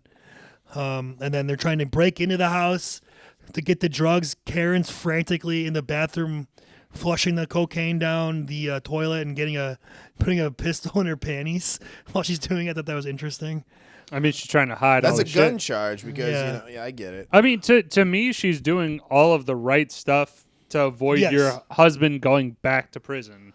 And then Henry's arrested and brought back to the police station, where he realizes the whole day that not only were they following him, it wasn't the local cops, it was the feds. They've had They wiretaps had on him following him for a while, yeah. for months. Yeah, they built up a strong case. Everybody This is throughout the pretty much- day that you've seen outside of Jimmy gets picked up. Lois, Sandy. Hey, you went to Sandy's apartment too. I forgot to get cocaine. Lois, Sandy, the Pittsburgh connection guy. Paul Harmon. And Sandy's apartment, of course, is all of the equipment. She never washed it. He made a comment earlier in the movie like, "I bought you this dishwasher. Wash this shit. We can get locked up for this." And then, of course, it happens later on. They ton bust him amount with of all residue. the Yep. baking supplies with cocaine residue just sitting in there. Yeah. Anybody want to add anything in? I mean, that's the day in a nutshell there. Yes. I don't really have anything. I mean, like, again, I love that scene as a last scene, but I'm just going to kind of go away from mentioning it because somebody will mention it in some Capacity, aspect, sure. some capacity going forward. Somebody be like, the last scene was awesome. Like, Well, yeah. then after that, it's kind of like, again, like Proceedings of the court and Henry gets bailed out of jail by his mother-in-law putting up her house, and then he's very paranoid again. And there's an awesome scene though, and it's kind of sad, obviously too, where he goes back to the house with Karen. He's like, "Where are the drugs? Like I flushed them. They were gonna come in. Why would you do that, Karen? Why would you do that? They would never find it. Of course they would have found it. But would have found it in a heartbeat. That was all the money we had. That's all the money I need. It was $60,000. And they're crying together in the corner, just like they know like the end is near. And Right. Henry sleeps with the gun, literally his finger on his the hand, trigger. And then there's like the couple last scenes. Henry goes to beg Paulie for forgiveness, and Paulie gives him $3,200 for a lifetimes of work. He's like, they wouldn't even pay for the coffin, he says. And then you got like Jimmy. You treated me like a fucking jerk. He looked me in the eyes. Look me in the eyes. He lied to me. Now I got to turn my back on you. And then, of course, the awesome scene we talked about with Karen going to see Jimmy at his warehouse thing. And he's like, I got new dresses if you want some. Yeah, swag. Oh, made for me and my mother. And he's Dior like, dresses, she thinks they're upstairs. She's like, no, they're down the corner. He makes it, no, keep walking down the corner. And then she walks down the corner. There's like three guys, like kind of shady looking guys, and they're moving some shit around. And they're like, shh. Like all of a sudden they're like, and then she's like, I'll come back later, Jimmy. She thinks something's up, that like Jimmy's gonna whack her or whatever. No, come on. She peels out in the car, just like gets the fuck out of there. Like Jimmy, I think with that, I'm not 100% sold on him with that being a setup. I'm really not 100% sold. You never know. But it's hard to say. No, but with Jimmy though, he's kind of. He doesn't like to take chances, so I think it's ambiguous for a reason. And then as far as that's like the last, I think, like scene I like to watch in the movie. I mean, there's a couple more which I mean, it's basically the ending of it is like Henry going into witness protection. he meeting with the pointing out yes. the guys in the courtroom. Henry meeting with the FBI guy who's the real FBI guy who busted Henry. His the name real agent is Edward McDonald, which is who why was it feels so real. Actual lawyer Yes. of the thing, Yeah. and he talks like a guy who like. Don't give me that Babe in the Woods routine. Yeah, I he like that when he fucking- says that. I heard you on the. I like it. I like wiretaps. it. And then it's Henry in court, ratting, pointing him out directly. Yeah. Jimmy and Paul. Then he gets called a rat by the other lawyer, and then the last part is Henry turns to the audience, the camera, and says, whatever I wanted, I could get. It was a phone call away. If I didn't have money, I'd pay the bookie back with this and that. Or and blow then, all the money. Yeah. But make then some in the bets end, there. didn't matter. And then they show him relocate, and he's living a miserable life in witness protection. Suburbia He somewhere. Yeah. talks about getting egg noodles and ketchup instead of pasta marinara sauce. Yeah. And then it ends with the scene of Joe Pesci as a gangster, like just shooting the. See, I didn't like that finish with Joe Pesci shooting. I don't know what Scorsese. There's something about why he did that. I don't have. I could see. I don't know. Maybe call it. You read like maybe it's just like almost a curse on him. Like this will always be in the. That's probably what it is. Like he's always gonna be paranoid or something. Yeah, like you got this sitting on your shoulder. Trust me, or it's coming in the afterlife. And then it has the before the end credits of basically where everybody is now. What happened to them? Paulie died in jail like 7 years later. Of like Jimmy was sentenced to 20 years and wasn't eligible to 04. And then you find out later that he died in prison as then, well. Henry got arrested again for drug conspiracy too. So I guess the witness protection thing didn't really work out for him too well. Well, this is something that I'll bring up in Picking Nits later, though. But like Henry Hill was in the witness protection program for this long period of time. Then he got busted out, and then now he has been, corroborating these stories to make like he was consulted on these stories and stuff like that, and all that. So there's that part which I'll bring up in a later point, but I just love the ending though, the breaking of the fourth wall. Yes, when he's talking directly to you and he's telling you like it is, like a schnook. I love that schnook. Yeah. So that's basically that's the movie. Front to most back, of the scenes. folks. Yeah. I mean, we basically went through the full fucking thing. Outside of maybe a few scenes of him signing a check instead of paying cash. With the other mob wives, they have a scene. Come on, fuckos. Let's go for a ride. Yeah, knock. Wake up. I tried to get as concise as I could, but it's hard when there's so many good parts. I also just love the Jimmy line. He's like, he's got the glasses on because I have the glasses on right now. Oh, yeah, and they're like real thick. And he's like, you know what kind of questions they've been asking him? Yeah, would you have a problem going with Anthony to Florida to do a hit? And that's when I knew I'd be killed. I never would have returned. Yeah, you'd never make it back from Florida. Oh, dude, you know what we forgot to mention? Sure. They dangled a guy over the lion. Oh pit yeah, the lion guy in the zoo, and that's what got him in pinched jail, in the first yes. place. And the these guys are serious. Sister of the guy was a FBI secretary, yeah. And so like he got pinched, and they all the brother got went down. Everyone went down. That's Yes. wild, though. I forgot about that. But as far as scenes go, I think we're good on scenes. Moving on. Okay, if there's any quotes that we haven't mentioned that you'd like to mention, okay. Let me search my Rolodex. I think we kind of. Oh, dude. Okay, so well. I got one early on, which it makes me fucking piss my pants. So when Henry is young, he's holding the umbrella for Tootie as they're going to Paulie's house. All he does all day is answer. And he's like, and he makes it like he's narrating. He's like, Paulie didn't like phones. He only usually talked one person at a time. So Tootie comes up. He's like, "Hey, Mickey called. You want me to call him back?" And then Paul's just like, "Yeah, call him back." Yeah. And then it's just so showing how he was insulating himself. How crazy he is about that. That was before Rico. I mean, honestly, dude, smartest guy of the whole fucking group. Oh yeah. In terms of the mob stuff, not getting caught by his own talking on the phone. I get that. I can understand that. But trusting Henry after a drug hit. I'm just gonna rattle a couple off real quick. Go ahead. Paulie Walnut's in the movie. I don't know what his character is, but he's like young. He's early, yeah. And they're getting the mailman. He's like, "Who's that? The guy? Yeah." He's, "Hey, come here, scumbag." Hold on. Calls him scumbag. It's the way he says. Yo, Paul Sirico's name in this is Tony Stacks. What a fuck. Tony Sirico? Tony Sirico's name, is Tony Stacks. Tony Stacks, fucking scumbag. Tony Stacks is such a great one. I already mentioned Henry's mom. My God, you look like a gangster, Tootie. You're a real jerk. You wasted 8 fucking aprons on this guy. I don't know what the hell's wrong with you. I've got to toughen this kid up. And then I mentioned you look like you're decorating a Christmas tree, you fucking prick. You don't even know what the fuck you're doing. They're burned down the Bamboo Lounge. When they go in the Copacabana. Every time I come here, every time you two, don't you work? I'm from Miami. You ever been there? It's okay. But it's like you died and woke up in Jew I heaven. just read that one. That's great. Let's see what we got. Oh, Hendry. I just want to make sure I don't wind up kissing fucking Nat King Cole over here. We talked about that with Tommy's girlfriend. Dude, yeah, I think we covered a lot of the good one-liners. Oh, go ahead. Go to your ready-made horse. That's all you're good for. Get out of my life. I can't stand you. God.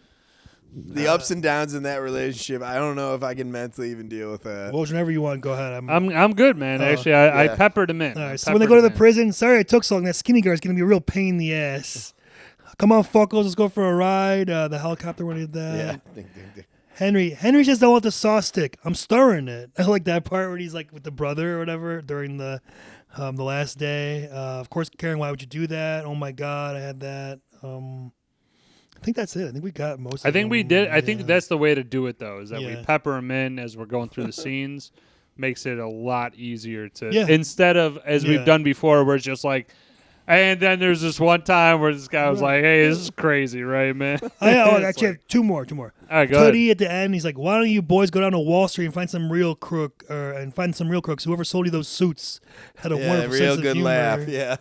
And then Tommy, when they kill Bats, and he's like genuinely like, "I didn't want to get blood on your floor. I'm sorry." Like he's more sorry about getting blood on the floor than killing Bats. than killing Like, Bats. That's pretty crazy. He has a weird psyche, man. I mean, Way he's to tap psychotic. into He's that. psychotic. And then Henry had a line where he's talking about after his dad whoops his ass. He's like, "The way I saw it, everybody takes a beating sometime." I thought that was a good line. Yep. So He's like, at that point, I didn't care. I'm good on quotes. Good on quotes. Moving on. All right, let's go with so normally this would be the part where we do the scene stealing supporting performance. I'm gonna say, why don't you power rank the top 5 being Tommy, Henry, Jimmy, Karen, and Paulie, and then if Right. there's anybody else you want to mention besides those, we can do that.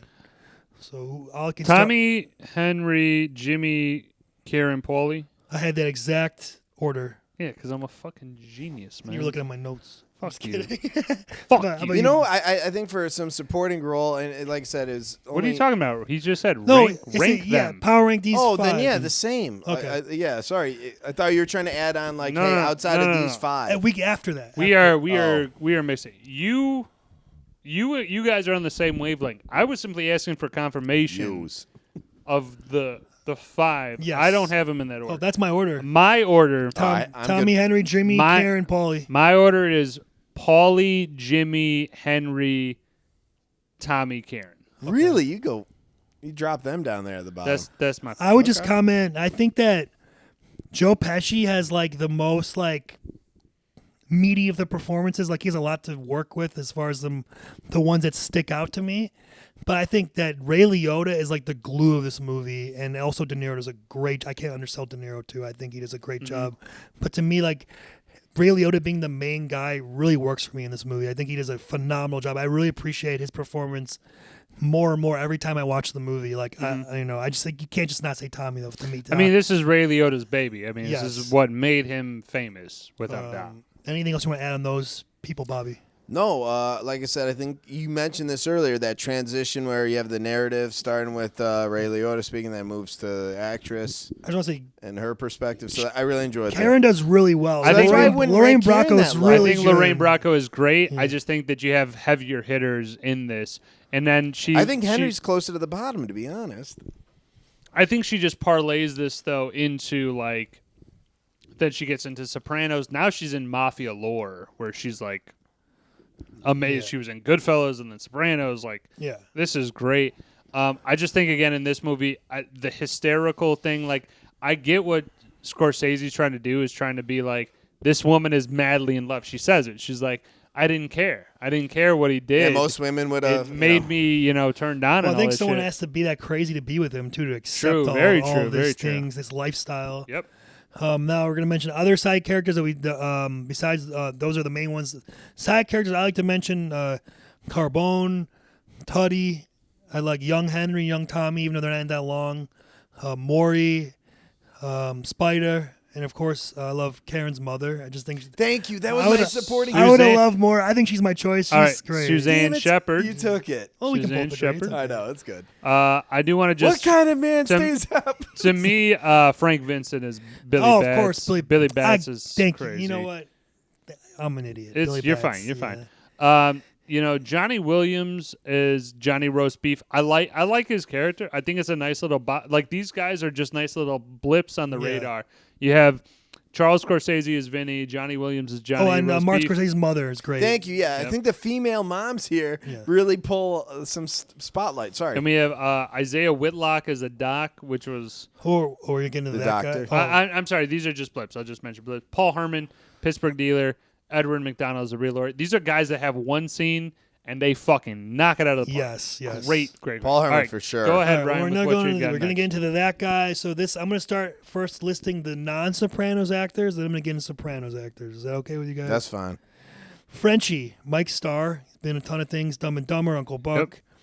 Jimmy's P.O. is Tobin Bell, who plays Jigsaw in Saw, of Yep, course. I saw that. That was crazy. Henry's brother's doctor, Clay Davis from The Wire, as we mentioned. She. Isaiah Whitlock. She.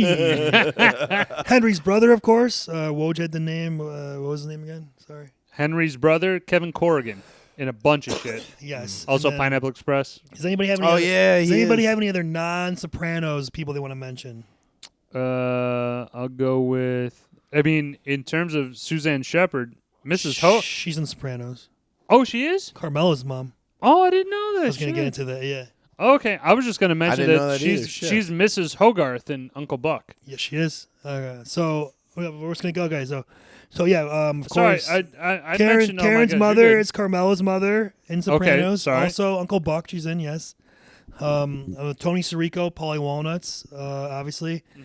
Young Henry's lawyer He's the best. is when he gets arrested, pinched for the cigarettes, is Tony and cousin Tony's uncle Pat, who lives in the country. Oh, that's That right. is Frank Albanese. yes. Mob lawyer. Sonny is the Bamboo Lounge owner is Larry Barisi. Mm-hmm. Sopranos, one of the other part of the crew of Tony's crew.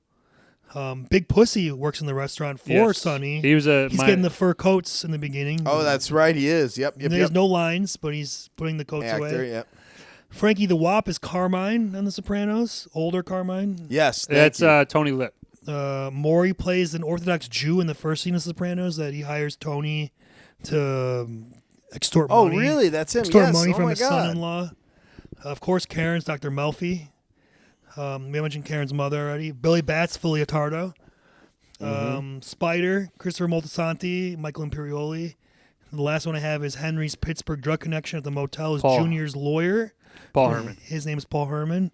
And that is all the Sopranos people I could find. And you had the one other guy in the prison, what is his name, Johnny D or whatever. Johnny Dio is He- Frank Pellegrino, who is the He's the chief bureau. Yes. Chief bureau, like Sabata or something like that. Yes. But pretty well known. I missed that one, but I had to believe all the other ones. Okay. Anybody else have any only one? I don't have anybody else in The Sopranos, but I got a couple other that I think is Sure. hilarious Go for here. Fucking John Cha-Cha Chica Chiarcia. I don't know. Oh, what the fuck? Chiarcia. Okay. This is the vendor Oh, who and sells Sonny? who sells Mac and Charlie the pear. Yes. He has like a 10-second Yes. cameo. Oh, yeah. Everybody knows this guy, but it's just like a 10-second blip. You're And I right. was He's like, definitely that I was guy. like, that's a fucking guy. What was he in the Goodfellas? He was Bat's crew #1. So just Oh, a so he's this crony. guy in the bar. Just a okay. crony, So we wouldn't yeah. even know. Yeah. Yes, the one at the end of the table. I And remember. you said Pussy was Big Pussy. Big His dad. Pussy. What's that? Big Puss. Yeah. Yeah, but he was like an ancillary character. Yeah, he didn't have in any the thing. lines. Yeah, He just yeah, worked yeah. for Sonny. He and, was just like a flash in the he's scene. getting the rack of furs. Right, in the right. beginning or whatever. Okay, I am good. Good on that. Yeah. And I mean, we just gotta again shout out Michael Imperioli as Spider. I mean, dude, like, he's a great actor. I can't say it enough. I know you mentioned him as a Sopranos Well, guy, just- but like, he's just a guy that I'm like, Quickly, while we're talking about it, Sopranos would not exist without Goodfellas. There's no way. I mean, without a doubt, clearly David Chase, besides using the actors from it, was inspired by some of the scene, like the little scenes, like I said, like when they're talking, when they're burning the place down in the car, they're having the double date, or just like the little bullshit, like that adds so much flavor to the scene. Would be such a huge part of The Sopranos, like the everyday minutia of their. That's why the Pine Barrens is such a fun episode. I mean, I think Goodfellas, along with the Godfather franchise, is like the reason why there are so mafia-inspired movies. Well, the early and 90s, shit. you had the Untouchables. There was like mob everything. I'm saying the ones that stand out, that put the stake in the ground. Sure. It's Godfather, right, yes. and then Goodfellas. And then agree. everything else is, again, like trying to be them. Goodfellas and Godfather, but yeah, sure. I'm saying it's simultaneous. Calm it down. Calm it down. All right. So, okay, I don't have any recasting. I think the movie's like perfect. We know your feelings on this. Yeah. Go ahead. I don't like Christopher Cerrone as young Henry. What?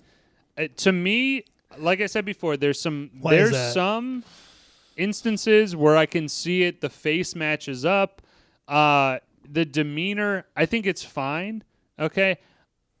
In my mind, it's either they didn't give him enough to kind of make him like a little bit more, I don't know, like a little bit more criminal and stuff. Like he still seems like a kid in it. So this is my real problem with it. Okay, is that the Henry younger years, it seems like they tried to jam pack like 4 years worth of shit, but then he's still 13 in that, which I don't buy. Do you know what I'm saying? It's like I want to have Henry becoming. Like, what do you want? Like 3 different Henrys? It could have been over the course of a couple of years. We don't know really. They just don't. They don't mention that per se. But I'm just saying, it's like I don't see Christopher Cerrone as like this guy turns into Ray Liotta. Because also to me, I'm like, I don't see the like not Lothario type of deal, but I don't see like the smooth talking guy in that. I know he's younger. He's only 13. But I'm just saying, it's like they made it seem like he has lived a whole life, and it made me seem like they covered multiple years. But then it's like, no, he was only 13. They showed only 13. I'm just saying I don't have a replacement for it, but it's him, and it's the guy who played young Tommy as well. I just simply am like, I'd like the guy to look a lot like you brought up Bronx Tale. I mean, that's a perfect casting. You see that guy morphing. I don't think that they did a bad job with this. I really don't. I think your issue stems with the fact that Henry's character, over a period of what would be, let's just call it 3 years ish, or 2 to 3 years, he doesn't age a day, right? I think there's a lot of aging issues that I'll bring up in Picking Nits, but I think it's more of the fact that, again, the things that he's doing as they're going like, this is Henry, growing up and all this stuff. It seems like it would stretch more. Like, I don't think Henry is 13. They go like, all right, Henry, you got to blow up these cars and do all this shit. I think that's more of like, hey, you earn your stripes kind of thing before we attach you with the job. To some extent, he did. He was, working at the place, waiting tables, also serving drinks. You're a minor. You're not going to get. He was running numbers, doing small jail. All I'm saying is that to me, I like to see the person more traits of the older person in the younger person. I didn't see that. That's all that I'm saying. To me, it didn't. And to me, I'm sorry to jump in, but like Tommy as well. Tommy didn't express an ounce of anger. Where is, like, to me, I would have put Tommy, the younger Tommy, beating the shit out of somebody so that you then know, like, Tommy's a fucking wild guy. Maybe that developed over time, though, too. Like, he's a little guy. Maybe that's what, like, after he hit puberty, he's like, I'm still a little guy. Now I have to prove myself. Yeah. I mean, that's fair. I just think, again, they could have expanded on the younger years to then allow more character development. I think what Bobby said makes sense, that we don't see the transformation. It takes place in the time we didn't see. We're just seeing the beginnings of the characters, and as far as that goes, they nailed the look of them. Where they were to grow up, they would look like Ray Liotta and Joe Pesci. They may not have the mannerisms or characteristics as much as you might like, but mannerisms is what I was looking for. I think you could argue that they developed that, like Bobby said, over time. We just didn't see it yet. There's 8 years. 8 years is a long time. When you're 13 to 21, that's a lot you go through. This film goes from such a long span, too. And it's already a 2.5 hour movie, so I don't really think they could fit another half hour. What I'm saying, though, is that because there wasn't as much there is why I didn't love the younger versions of themselves. I'm not knocking that they don't somewhat look like him, but like the older versions of themselves. Henry's mom was kind of fine too. For the 15 minutes we get of them, I think it does the It's job. fine. I'm just saying I would have liked Henry's this. mom was kind of hot. I would have liked a scene where Tommy beats the shit out of somebody, so then you can understand. I do like that though. I think that's not a bad call. You could then kind of piece together. Tommy is a little because he does seem kind of like unhinged. a pussy, young Tommy. Like he runs away. Which maybe you don't realize that he gets thrusted into maybe more of this exposure where he's like, hey, I know these guys that are successful, but they're very aggressive and they're violent. I got to do that if I want to be successful. I mean, again, we don't see them growing up is mainly what I know, but at. I'm just saying to call him like, oh, a puss because he fucking bailed That's on being not what I'm pinched. saying at all. You know, and you're No, misconstruing that. I would to just the say he upteenth degree. seems like that more compared to the Tommy, the finished product we see, where he's like a fucking psycho. You know.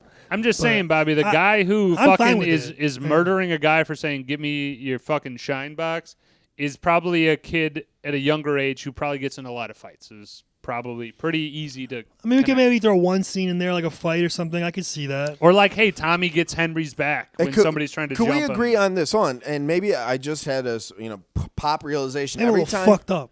a little fucked. Every time Tommy is ultra aggressive or going off the fucking fringe, he's drunk. In every scene that he's drunk. In Shooting Spider, drunk. I don't know if he's drunk. I mean, but He's definitely- alcohol's alcohol involved. is present. he's drinking. So, sure. like I said, maybe that could be a little bit of like shortening the wick on him. I think because Could be. he does other jobs. Right? He could have shot the fucking truck driver. I think he didn't. As far as you the know? movie goes, he's more of like you said, like the little man complex Sure. and trying to prove something, Mm-hmm. and he's like a hothead and just I don't know, like. But yeah. So my pickiness, Hold on, we're not Oh. No. Pump the brake. No. Hey, you insulted him a little bit. we a little bit. are A little on bit. the needle drop song. Songs, yeah, baby. I mean, this deserves There's a ton whole. of them. All right, You I'm just gonna wanna name a I'm couple, gonna go. or- Yeah. Go So, "Sincerely" by the Moonglows, man. And Ryan, you're gonna fucking. This is what I'm gonna do next because you. made I a got good one job. too. So tell me when "Sincerely" by the Moonglows. What It's with scene was Paulie. The wise guy get together cookout at Paulie's that? house. Okay. This is nice. I like to put two and two together. I just like the song, so I look at it and I go, "Oh yeah, Sincerely" by the Moonglows. I like that I did it my way. That other rendition to close it out. I did it my don't way think that's in there, by Sid. Oh, at the end, yeah, at the you're right. very Yes, end. yes. I really thought that use of that type of fucking music Mm-hmm. or score or whatever, that was perfect. I got Stardust by Billy Ward and the Dominoes. Deep Purple's in there. Stardust was sung, though, I think as he's possibly courting Karen. Stardust? Was that when he was on I think one so. of the Oh, dates? it's the Idlewild Airport. They're showing them. Oh, the intro to him yeah, being when they're 21. doing the yeah, exactly. Like him, like we grew up around the airport. Yeah. And they steal the okay, truck. Okay. So I would just list my favorite ones. Go ahead. Rags to Riches, the opening narration, the opening one. Then He Kissed Me when they're doing the Copacabana, walking in. The Billy Bats ones, both of them. The He's Sure the Boy I Love by the Crystals, and then after he comes back in Atlantis by Donovan. There's like half that song is like just the part they play, not the beginning half. Beyond the Sea when they're doing the jail scene with the cutting the onion and garlic. Right. Give Me Shelter when Henry's cutting the cocaine at Sandy's. Both Christmas songs, Frosty the Snowman. Oh, my God, and, man. Christmas Baby Please Come Home. What about Bells of St. Mary's by the Drifters? Yes, Bells of St. Mary's as well. I mean, this is one of the instances that I got to mention it, man. When they put the Christmas songs, you guys know me. I'm a classic Christmas song type of guy. Yeah. When they put those in there, oh my God. Because this is a movie. And again, You are Mr. Christmas. I will fight somebody to the death on this, honestly. If you, this is a perfect example of, Goodfellas is using the Christmas time to its advantage to show Perfectly. the changing of seasons Right. and time has passed And the songs of the time. and the songs of the time and they just use it perfectly to show Good hey, transition this is how piece, yeah. this is how we get from A to B to Z to C. Yes, I agree completely. 100%. And I would go, last few, Sunshine of Your Love by Cream. Oh and my Ginny God, one of my smoking at the favorite bar, songs. and you think about killing Maury and everybody. Yeah. the Layla piano exit when they start showing Johnny roast beef and his wife and the Bodies start piling. Layla is the main Iconic title. one, I think. Jump into the iconic Fire by Harry Nilsson at the beginning of May 11th, 1980, when he's Yep, that's a all good one. paranoid looking up at the helicopters. And then also in the same scene used later, What is Life by George Harrison, when he's driving around frantically picking up the guns, visiting the cocaine connection, Sandy. And then the Manish Boy with Muddy Waters, he rips the cocaine and his head pops back, and he's like, it's like that dun dun dun dun dun. Yeah. Dun, dun. I like Life is But a Dream by the Harp Tones. Life is but a dream. Yes, life is but a dream. Roses Are Red by Bobby Vinton. I said Oh, before. God. Yes. His Sleeping on son. that one. His son. That was the one where he's courting Karen. Yes. And his son is actually the one singing it on stage. I love that. That's so cool. Speedoo by the Cadillacs, when Kid Henry meets young Jimmy at the poker game. I got Baby I Love You by Aretha Franklin. Yes. Jesus Christ. Now, sorry, I'm going to Ain't That a Kick in the Head also is a great Ain't one. That a Kick in the Head is great. So there's a little bit of a controversial one. So you guys know who Al Jolson is? Yeah. Yes. Okay. Yes. So Al Jolson does Toot Toot Tootsie, He's which on is the on the TV when TV, which is like a whistling kind of folk song, and he's doing kind of crazy stuff like that and whatever. Al Jolson is like famous for his giant blackface on a like album cover. Yeah, it's not good. Not a great look for him. But just again, it's just they used some songs that were perfectly in the time frame of like when they would have been used, and then there's others that, as I was looking through, unfortunately kind of missed the mark. 70s, 80s, 90s, and it's like maybe not 90s, but 80s for sure, though I think there was one in there. Yes. So a couple misses on those, but overall I love the there's plenty more. I love the songs. There's in so general. many wins. That's the problem. So honestly, Bobby, great way to put it. There's too many Tomato wins list, to no, but I'm saying too To many knock wins it, to even count the losses. I mean, let's just say this is like, to me, one of the greatest movie soundtracks or use of It's up songs there. in a movie. I mean, and you got Dazed and Confused on your top of your list I do. too. So I have both of them. you got both of them. Absolutely. Right there. Yeah. So let's go to our most cinematic shot. I have like. How about you start us off? All right, well, we already talked about Henry blowing up the cars and running away from the explosion. I'm going to just piggyback on that real quick because those are my favorite cinematic shots. Any pause, any still where they just freeze on that for 1 second. I mean, now that I think about it with that Henry shot, I'm going to get that as like a poster or something like that. I think that's my next. Him running away from the blowing. That's my in the silhouette kind of thing. That's also in the beginning, too, with the red light, like you said, with the trunk coming off it when they're shooting bats. Right. That's a good one. Of course, we talked about the Copacabana tracking shot. It's probably like the most iconic shot of the movie. I like the shot of Tommy killing Stax. Both the first shot and the alternate angle where they replay it back from a different angle in slow motion. And you see the bullets coming out of the gun with the silencer. Yeah. I think he only gave him one, and then once he's on the ground, he puts a few more in. All the dead bodies, everyone. Jimmy's killed in the heist. That shot of all of them. The slow motion zoom in on Zimmy smoking the cigarette while Cream's playing at the bar. And the last one I had was the camera doing a crash zoom in on Henry. After there's a line of cocaine with Sandy on the May 11th or whatever, 1980. Yep, that's all I had. That's it for me. I'm good on Bobby, anything you want to mention? No, like I said, we already mentioned it. I think him redigging up bats. That scene is another cinematic one for me. Absolutely. All right, let's go to the Spinoff Prequel Sequel Award. Anybody have anything for that? I got one. I want to see Jimmy Conway 16 to when he walks into that. So you want the Jimmy. I want the Jimmy story to the point where the end of that movie, if you do a movie, is him walking in to the casino where he meets Henry. Excellent. Oh, okay. I like for that. the first time. Like, that's how it ends. He's like, yeah, Paul's holding a game, like a casino night or cards at his place, and then he walks in there. Hey, what's going on, everyone? And I like that. That'd be a fun transition. I'm for young Paulie's I knew story. it. I knew he was coming with Paulie. I want Paulie's You rise. fucking love Paulie. He Paul does. He's all Sorvino, of it. top All of over top, it. man. He's R.I.P. good. I do like him. That's good. All right. I mean, you better not say a disparaging. No. word We love about Paul. We love Paul. He's busting your balls. He's busting your balls, kid. For a spinoff for me, I want to like spin off Karen's family into like a sitcom because they're fucking hilarious. Her mom and the dad just sits like, there, does nothing. Ma, it's because he never let him say a word. He Your hasn't father never digested the came meal. home this late. He hasn't It kind of digested- reminded me of Seinfeld. Like Yeah. almost. Also, like I was gonna go over the crossover. Maybe if you could somehow put those characters in Seinfeld somehow. Karen's parents are just great. Her mom.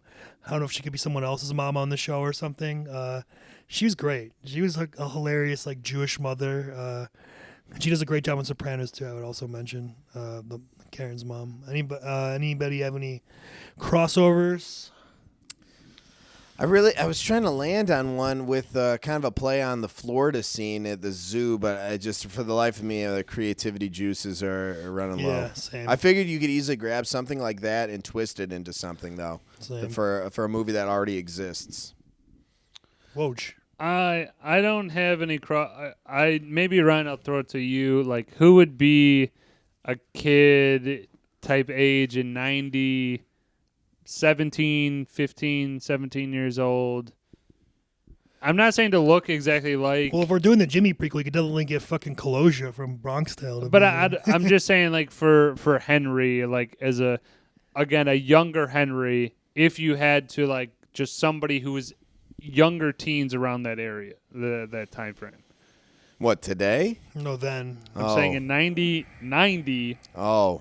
who was 15 or 17? Well, it'd be a little after 90 because the movie already made, right? So let's say the mid 90s. Sure, whatever.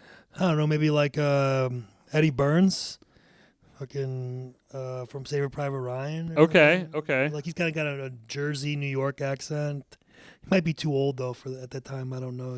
I'm just this is a time frame where I'm like, so they're born in like the early 70s. You probably have to find some guy we don't know about. You're right. It'd have to be a no-name at That'd this be point. I right. can't think of one that would be a good fit. Not a spin-off, sequel, or prequel though. But one thing that really did kind of miff me here is why don't we have it's gonna kill me with his fucking name. Bronx Tale, the main guy, Sonny? Chaz Palmieri. Chaz Palminteri. Palminteri. Why isn't he in How this? is he not in this? He wasn't a thing yet.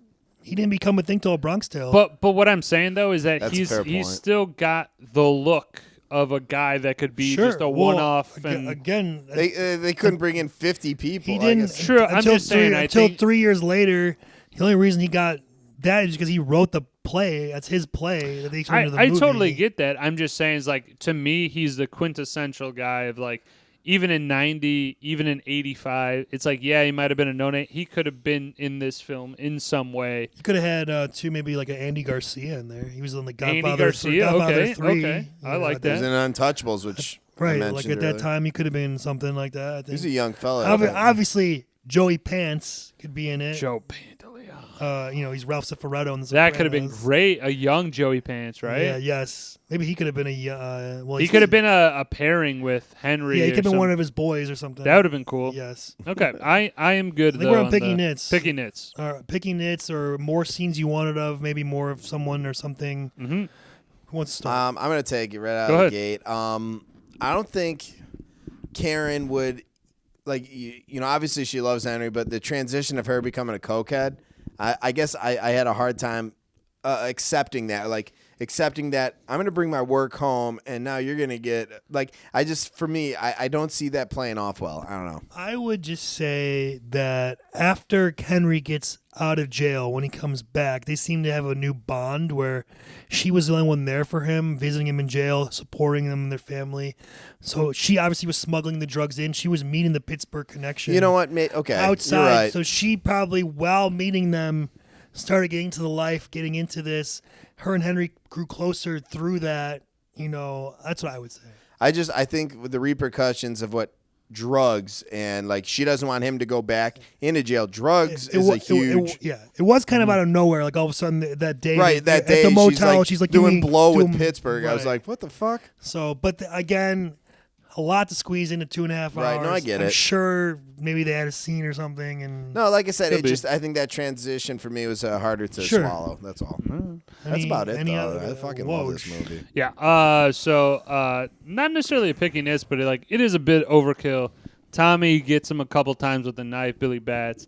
And Jimmy shoots him. Gets him like 5 times with a He's gun. probably already dead. I was like, he was barely hanging on to begin with. Also, you're trying to hide the fact that you have a dead body in the middle of the woods. Maybe not lighting a gun in the middle, like shooting a gun. Yeah, off. right. Like that's what I'm saying. Is like Drawing overkill attention and to not your- smart. Like, can we also agree? Guess what's underneath your trunk? Gas tank. Gas tank. Yeah, that's Yeah, what if the bullet goes through his body, which it probably will? It might. It'd start leaking not fuel. not the fucking everywhere. smartest thing there for trained killers. I think kind of. stabbing him was good enough. You could just slit his throat also.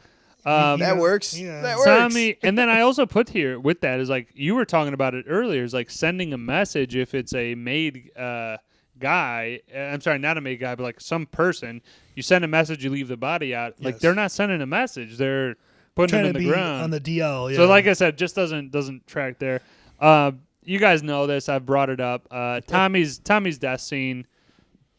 What's your problem with Tommy's? Okay, so as I he's, thought it was done well. Okay, so it's great in the sense that like it absolutely dupes you. You think Tommy's getting made the whole time.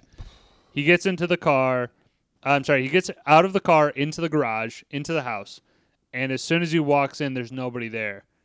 And you at the same time are like, oh, what the fuck? Oh shit, he's not getting made. Like as the thing, I have a big issue with. I thought for the longest time that he was like, oh, fuck, and he didn't get the fuck out, or, oh, shh, and he just goes, oh, no. It's just out of character for me. You're making this "oh no" sound like It's out of character, though, So you would have because preferred to "oh fuck" or "oh shit." just to, even the beginning of the word, I think, would have been perfect, just to go, oh, fuck, and then I you can got see it. that. And then the other part of it is that you see that, and then 90s prosthetics and stuff like that, the blood's shooting out. It's not pieced together well which is out of place for a Scorsese film because the rest of it is shot beautifully. I just have a critique with that. It's just not the smoothest scene put together for an almost perfect movie with all that other stuff. Okay. Let's see. I had something. I don't know if it's like Go ahead, picking nit. It's more of like an observation. But like, I think it's funny how Jimmy in the beginning of the movie is known for like this big tipper, tips everybody $20. And he's cheap then son of a bitch, at the yeah. Lufthansa heist, after that, he doesn't want to give anybody any of the money. Would rather kill them.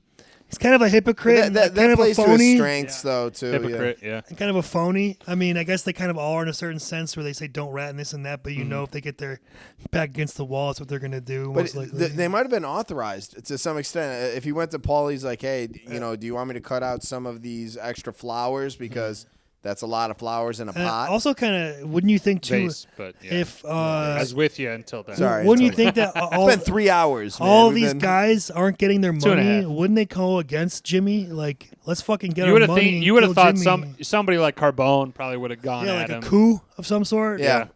Definitely. You know what? Or he'd be And, dead. and Jimmy's not a made man; he's Irish, No. so you could kill him. He's a specialist.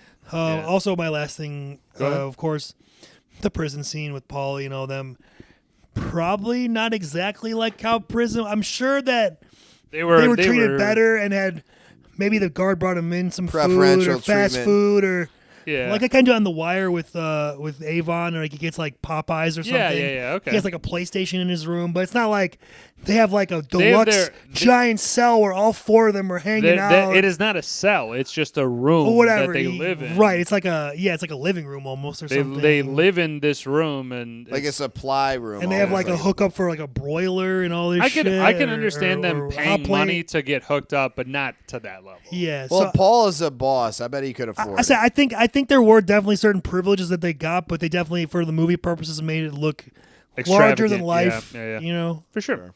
My another picking nit though is Pesci. Again, he's playing in a younger guy. He's almost 40 or something like that. Yeah, I would say too. Both him and Ray Liotta, And trying to be Ray like Liotta. 21. They're clearly like 35 or something. Yeah, I'm they're a guessing. little bit.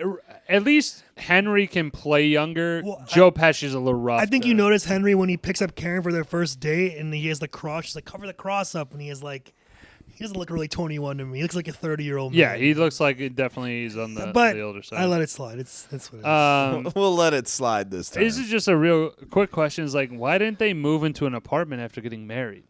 They got married and Karen's then parents they went insisted, back with. so, yeah, I don't know why either. Yeah, well, and Henry has money. Yeah, I know. That's what I'm saying. It's not a point of like Henry could have been. She like, did say, no, like Bobby but- said, her parents insisted on staying. No, they did, but I the don't reason know. why he probably couldn't is, he doesn't want anything in his name.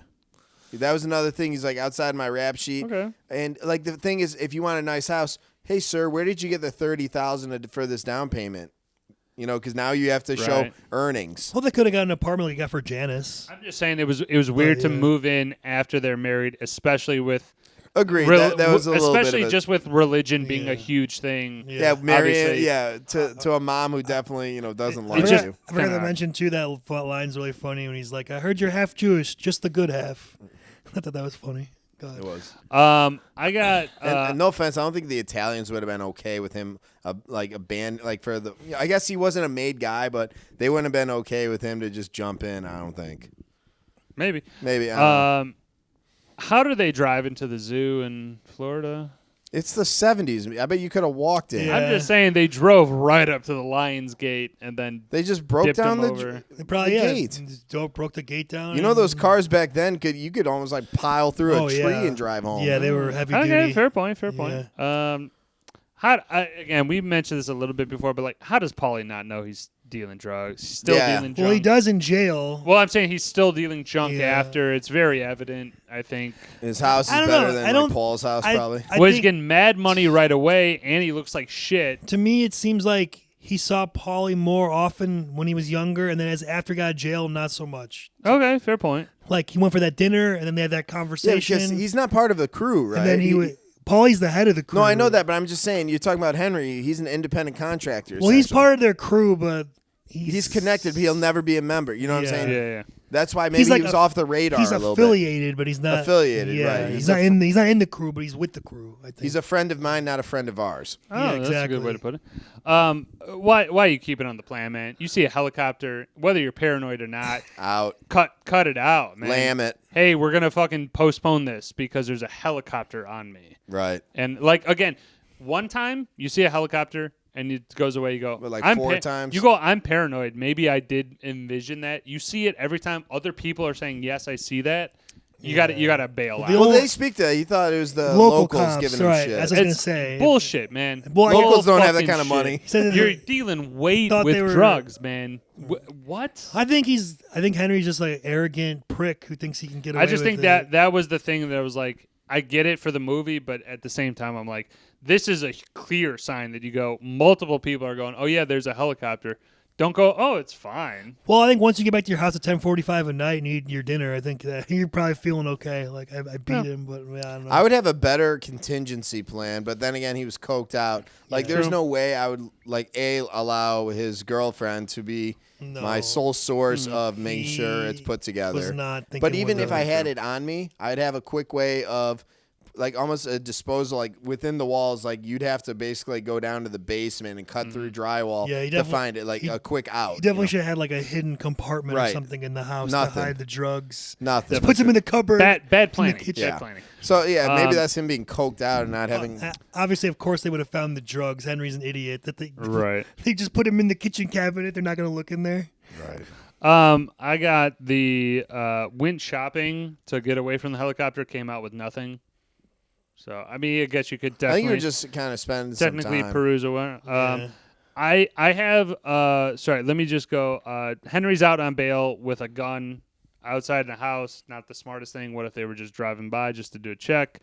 Well, I don't know. He said he went to the one thing he didn't even see his parole officer or whatever. True. I mean, obviously Yeah. they don't do things by the book, but I'm just saying, like, if a cop were to like just drive by and be like, "Oh shit, maybe I got to do something here." Paulie's dye job is bad. In Early Paulie one. like when they're trying to Paulie. show it, they just have gray hair, and it's like, man, it's not I didn't great. think it was that bad. I Yeah. think the It's younger not. one It's was not more terrible, but it's not great. Didn't bother me. This is my last. Paul. This is my last point that I want to finish Paul, on the here. apologist. My last question, right? Was Lois in on it? No. On the bus? How do you know? Henry says, I don't, but "Don't like he's been over this. Don't call from the inside the I know the why. line phone." I got Hold an on. answer for this. Okay, but go well ahead. let me finish. Yeah. So he says in the narration, "Don't call from the house. Like make sure that you don't." She goes, From an "Okay, outside blah blah." line. Does it immediately. Now, time frame. Now you're about to go like, "Hey, I'm going to drop you off to go on this drug muling run."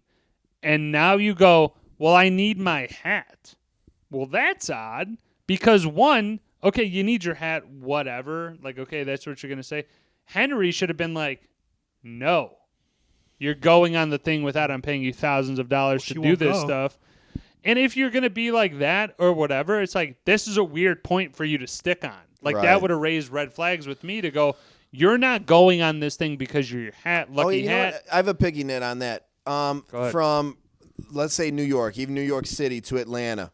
Fucking let her drive. That is all of like New York City, yeah. 8 to 10 hours. Fuck it. Just hop in your car I mean, we and don't fact send check, it. but well, as we know from the movie Blow, it was a lot easier to smuggle drugs back then. Oh, of course it was. than- And maybe but I think to Woj's point that he's trying to prove is she's used this system. She's lazy, but it's been working. Why fuck with something that works? That's how it just she seems thought. very peculiar Well, to go, and I that's what need he my thought, hat. too. It's like to me, it seems like a her stalling lucky thing. hat. She's lazy. I But like lucky that though. hat means bullshit. No, there's certain people that have. Bullshit. If you're smoking cocaine multiple times, you never get arrested, and you wear the hat Okay, every here. time, you're gonna wear that. Here, hat. I'll give you another concept. You go to shoot a free throw. You have a routine before you shoot a free throw. What if I said you could only shoot?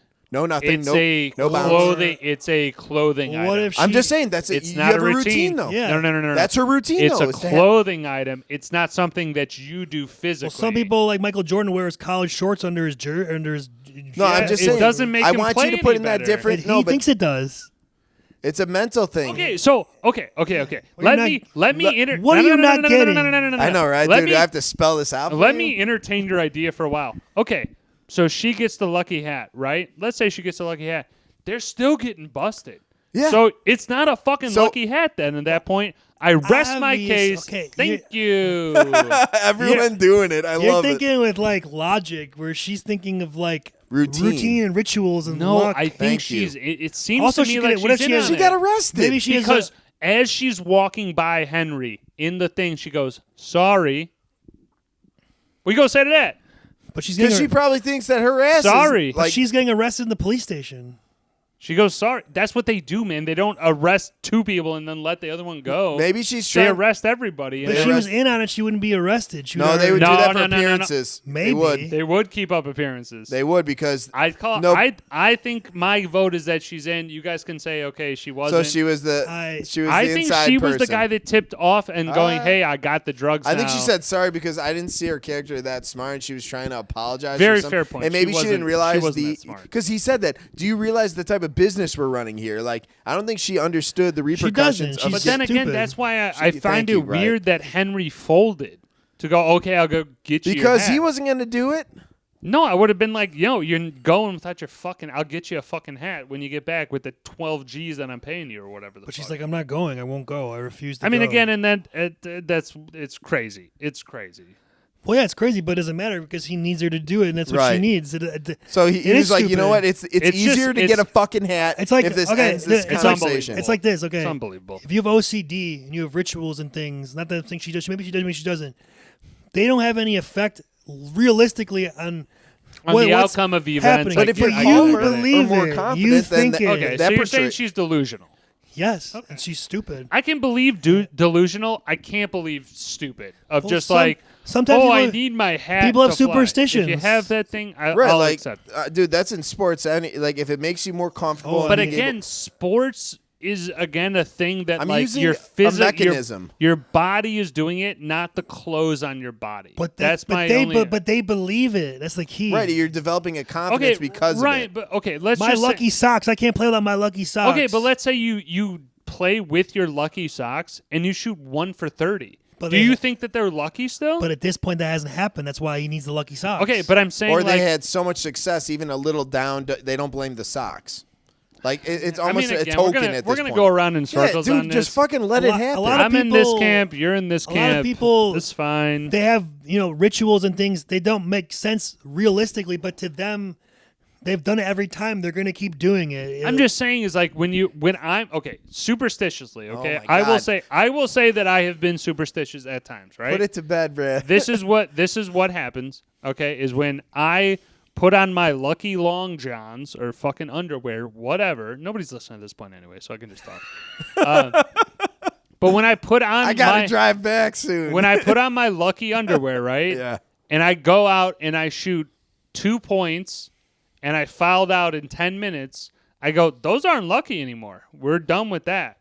So, like, I just look at it like the clothing item can't be like some ritual. I totally agree with that. I need to do this ritual to produce this result. This is part of her ritual. The ritual with the clothing seems crazy. It's to me, also and for that's the what I'll say. yips. They also use clothing to fight the yips. She at this point years, let's say at least 4 or 5 years of doing this drug thing She's with been Henry. Oh consistent. shit! It was that long. Yeah, Yeah. she was doing Oh, it I thought for it was just a couple Or it months. was at least 2 years. It was like at least Oh, it okay. was multiple years. So she's Lot had of this hat flights. every time she's done this, and she's never been busted. So she's delusional. And why the Delusional. fuck she would fly to Pittsburgh from New York City? That's not that long of a drive no, either. not Jesus at all. Christ. Well, that- I'd rather get her a car. Again, it's they're time, it's they're time. arrogant idiots, and they Time. think they can get away with it. Yeah, I guess you're right. But I'm Back- sorry. That was my last point. To I would hang say on. you raise a good question on how did the cops get onto Henry. I never really thought about that. That's She was calling from the home line. And Well, they were I'm saying, but monitoring. before that, even they had this Well, they had phones taps tapped for for months. months, and yeah. So how did they get onto him in the I first think place? that they would knew be- he was slinging drugs in jail, so I let's bet keep you. an eye on I him. bet you. Yeah. I bet you it's the They're easiest not one idiots. too. They'll Or- take the pay, but Or then maybe, it's like, maybe hey, guys. they Yeah. had some guys Check with out the Henry, some yeah. guys with the Pittsburgh crew. They're onto them. Now they're onto Henry. I bet you they just go, "Hey, this dumbass is gonna keep selling drugs outside of the jail. Right. Follow him."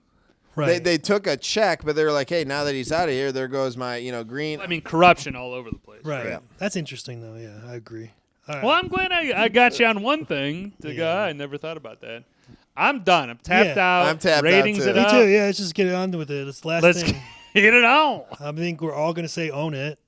I Right. do own it. You do need to Yeah. own it. Get the better Get the version. Blu-ray. Yeah, the DVD Blu-ray does or suck. stream, like on streaming, it's pretty Yeah. good still. I will say this movie, it is not the same movie when it is if it's on TV, rated if it's on and TV, it's neutered. Yeah, it is. It Good takes word. away from it in two ways. One, the You viciousness, mother lover. the viciousness of the dialogue gets madly toned down, And the violence. and then the second thing, I do violence and language. we got it. The second thing, though, is the cutting away. So, like, as soon as you get into one scene, if you watch it on TV, commercials. cuts right to a commercial. You're like, oh, fuck, man. You need to get to the next scene to really You get. lose that vibe. You lose that vibe for sure. Again, I would say own it. You have to own it. It's one of the most integral pieces of American cinema of all time. Some of the best movies of the last, like, 50 I years. will tell you right now, my rating is a 9.9. Okay, I'll allow it. couple you'll take what I give you, all right? But just a couple things, and honestly, as I was watching through it, there's a lot of continuity errors that I thought Scorsese actually buttoned up. But there were a lot of things where they were like, "Oh, well, the thing," and then he didn't have a glass in the hand when he. You're walked right. up. There is some mismatch. And there's a lot of things which I just learned this, and for the 0 viewers that are watching right now, Right. anachronism. Okay, so I think I'm saying that anachrome maybe.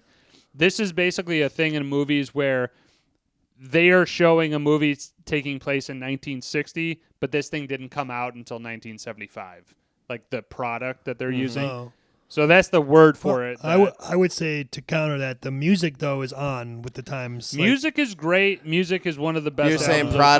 product was showing for times that shouldn't exist. It's like just like they used an example of like a 4 like a Coke can or a something. 4-inch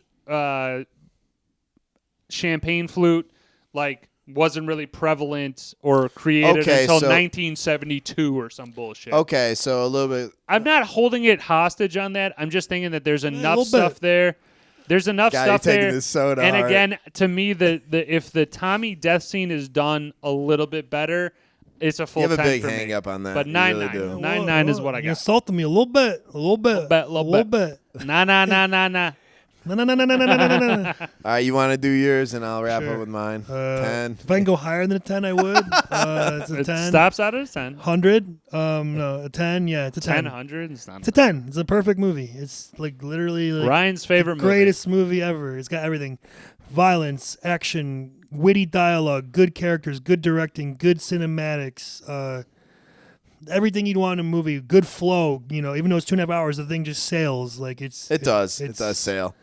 It's if you haven't seen it, what are you doing with your life? Go watch it What now. are you doing with your life? I'll give it to Bobby. Throw it to him. I got to give this one a 9.6. 9.6. I was going to maybe round up, but 9.6, like I said, there's some... You giving me shit. You gave me a lower grade. Like you said, Oh, 9.6. like you said, you mentioned some continuity errors, some logic gaps that... Okay. I'm like I said, it's not that I don't believe it. It's not that like this wasn't well put together, but that whole Tommy shooting at the very end, why? Like you could have just the schnook and just call it right there. I like that. I like the ending as now I'm a schnook. Yeah, average nobody, a regular Ketchup and egg noodles. Yeah. No, it just like I said, everything about this was incredible. Love the casting, love the direction, love the scenes. No, go check it out. If you guys haven't seen Goodfellas and fucking roll off the couch and go get one. This is one that all three of us go. Yeah, we love it. Sorry, I kind of see brought it. it down a bit, but it's such a great film. All right, so Goodfellas in the book. We had to do it. Yep. Ryan, do you I'm feel next.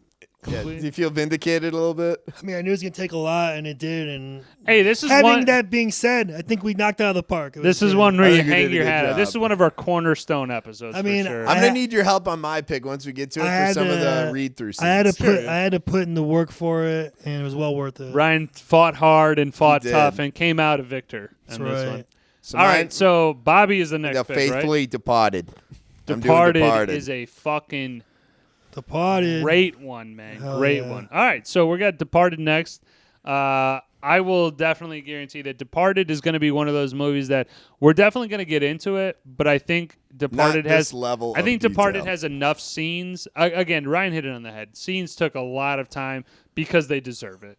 So I mean, The Departed will be, I think, somewhat longer, not 255 long, but we did have about a half hour of sports, but still, it's a fucking long pod. all I'm saying is that, hey, man, I enjoyed it. I hope anybody that watched like it it. this long I wish they enjoyed would it. see our antics. You're right. This is gonna be so deep in the pod. No one's gonna see some of the bullshit. I mean, hey, but this is for us, man. I guess, it's at a this great point. time. If you like, you can watch it in segments. You know, watch it whenever at your leisure. Well, I break it down so that people know this is when this part of it is. But at the end of the day, man, the Journeyman Lounge Pod.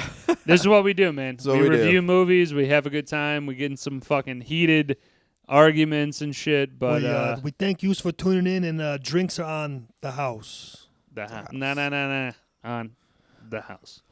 All right, the Journeyman Lounge podcast out.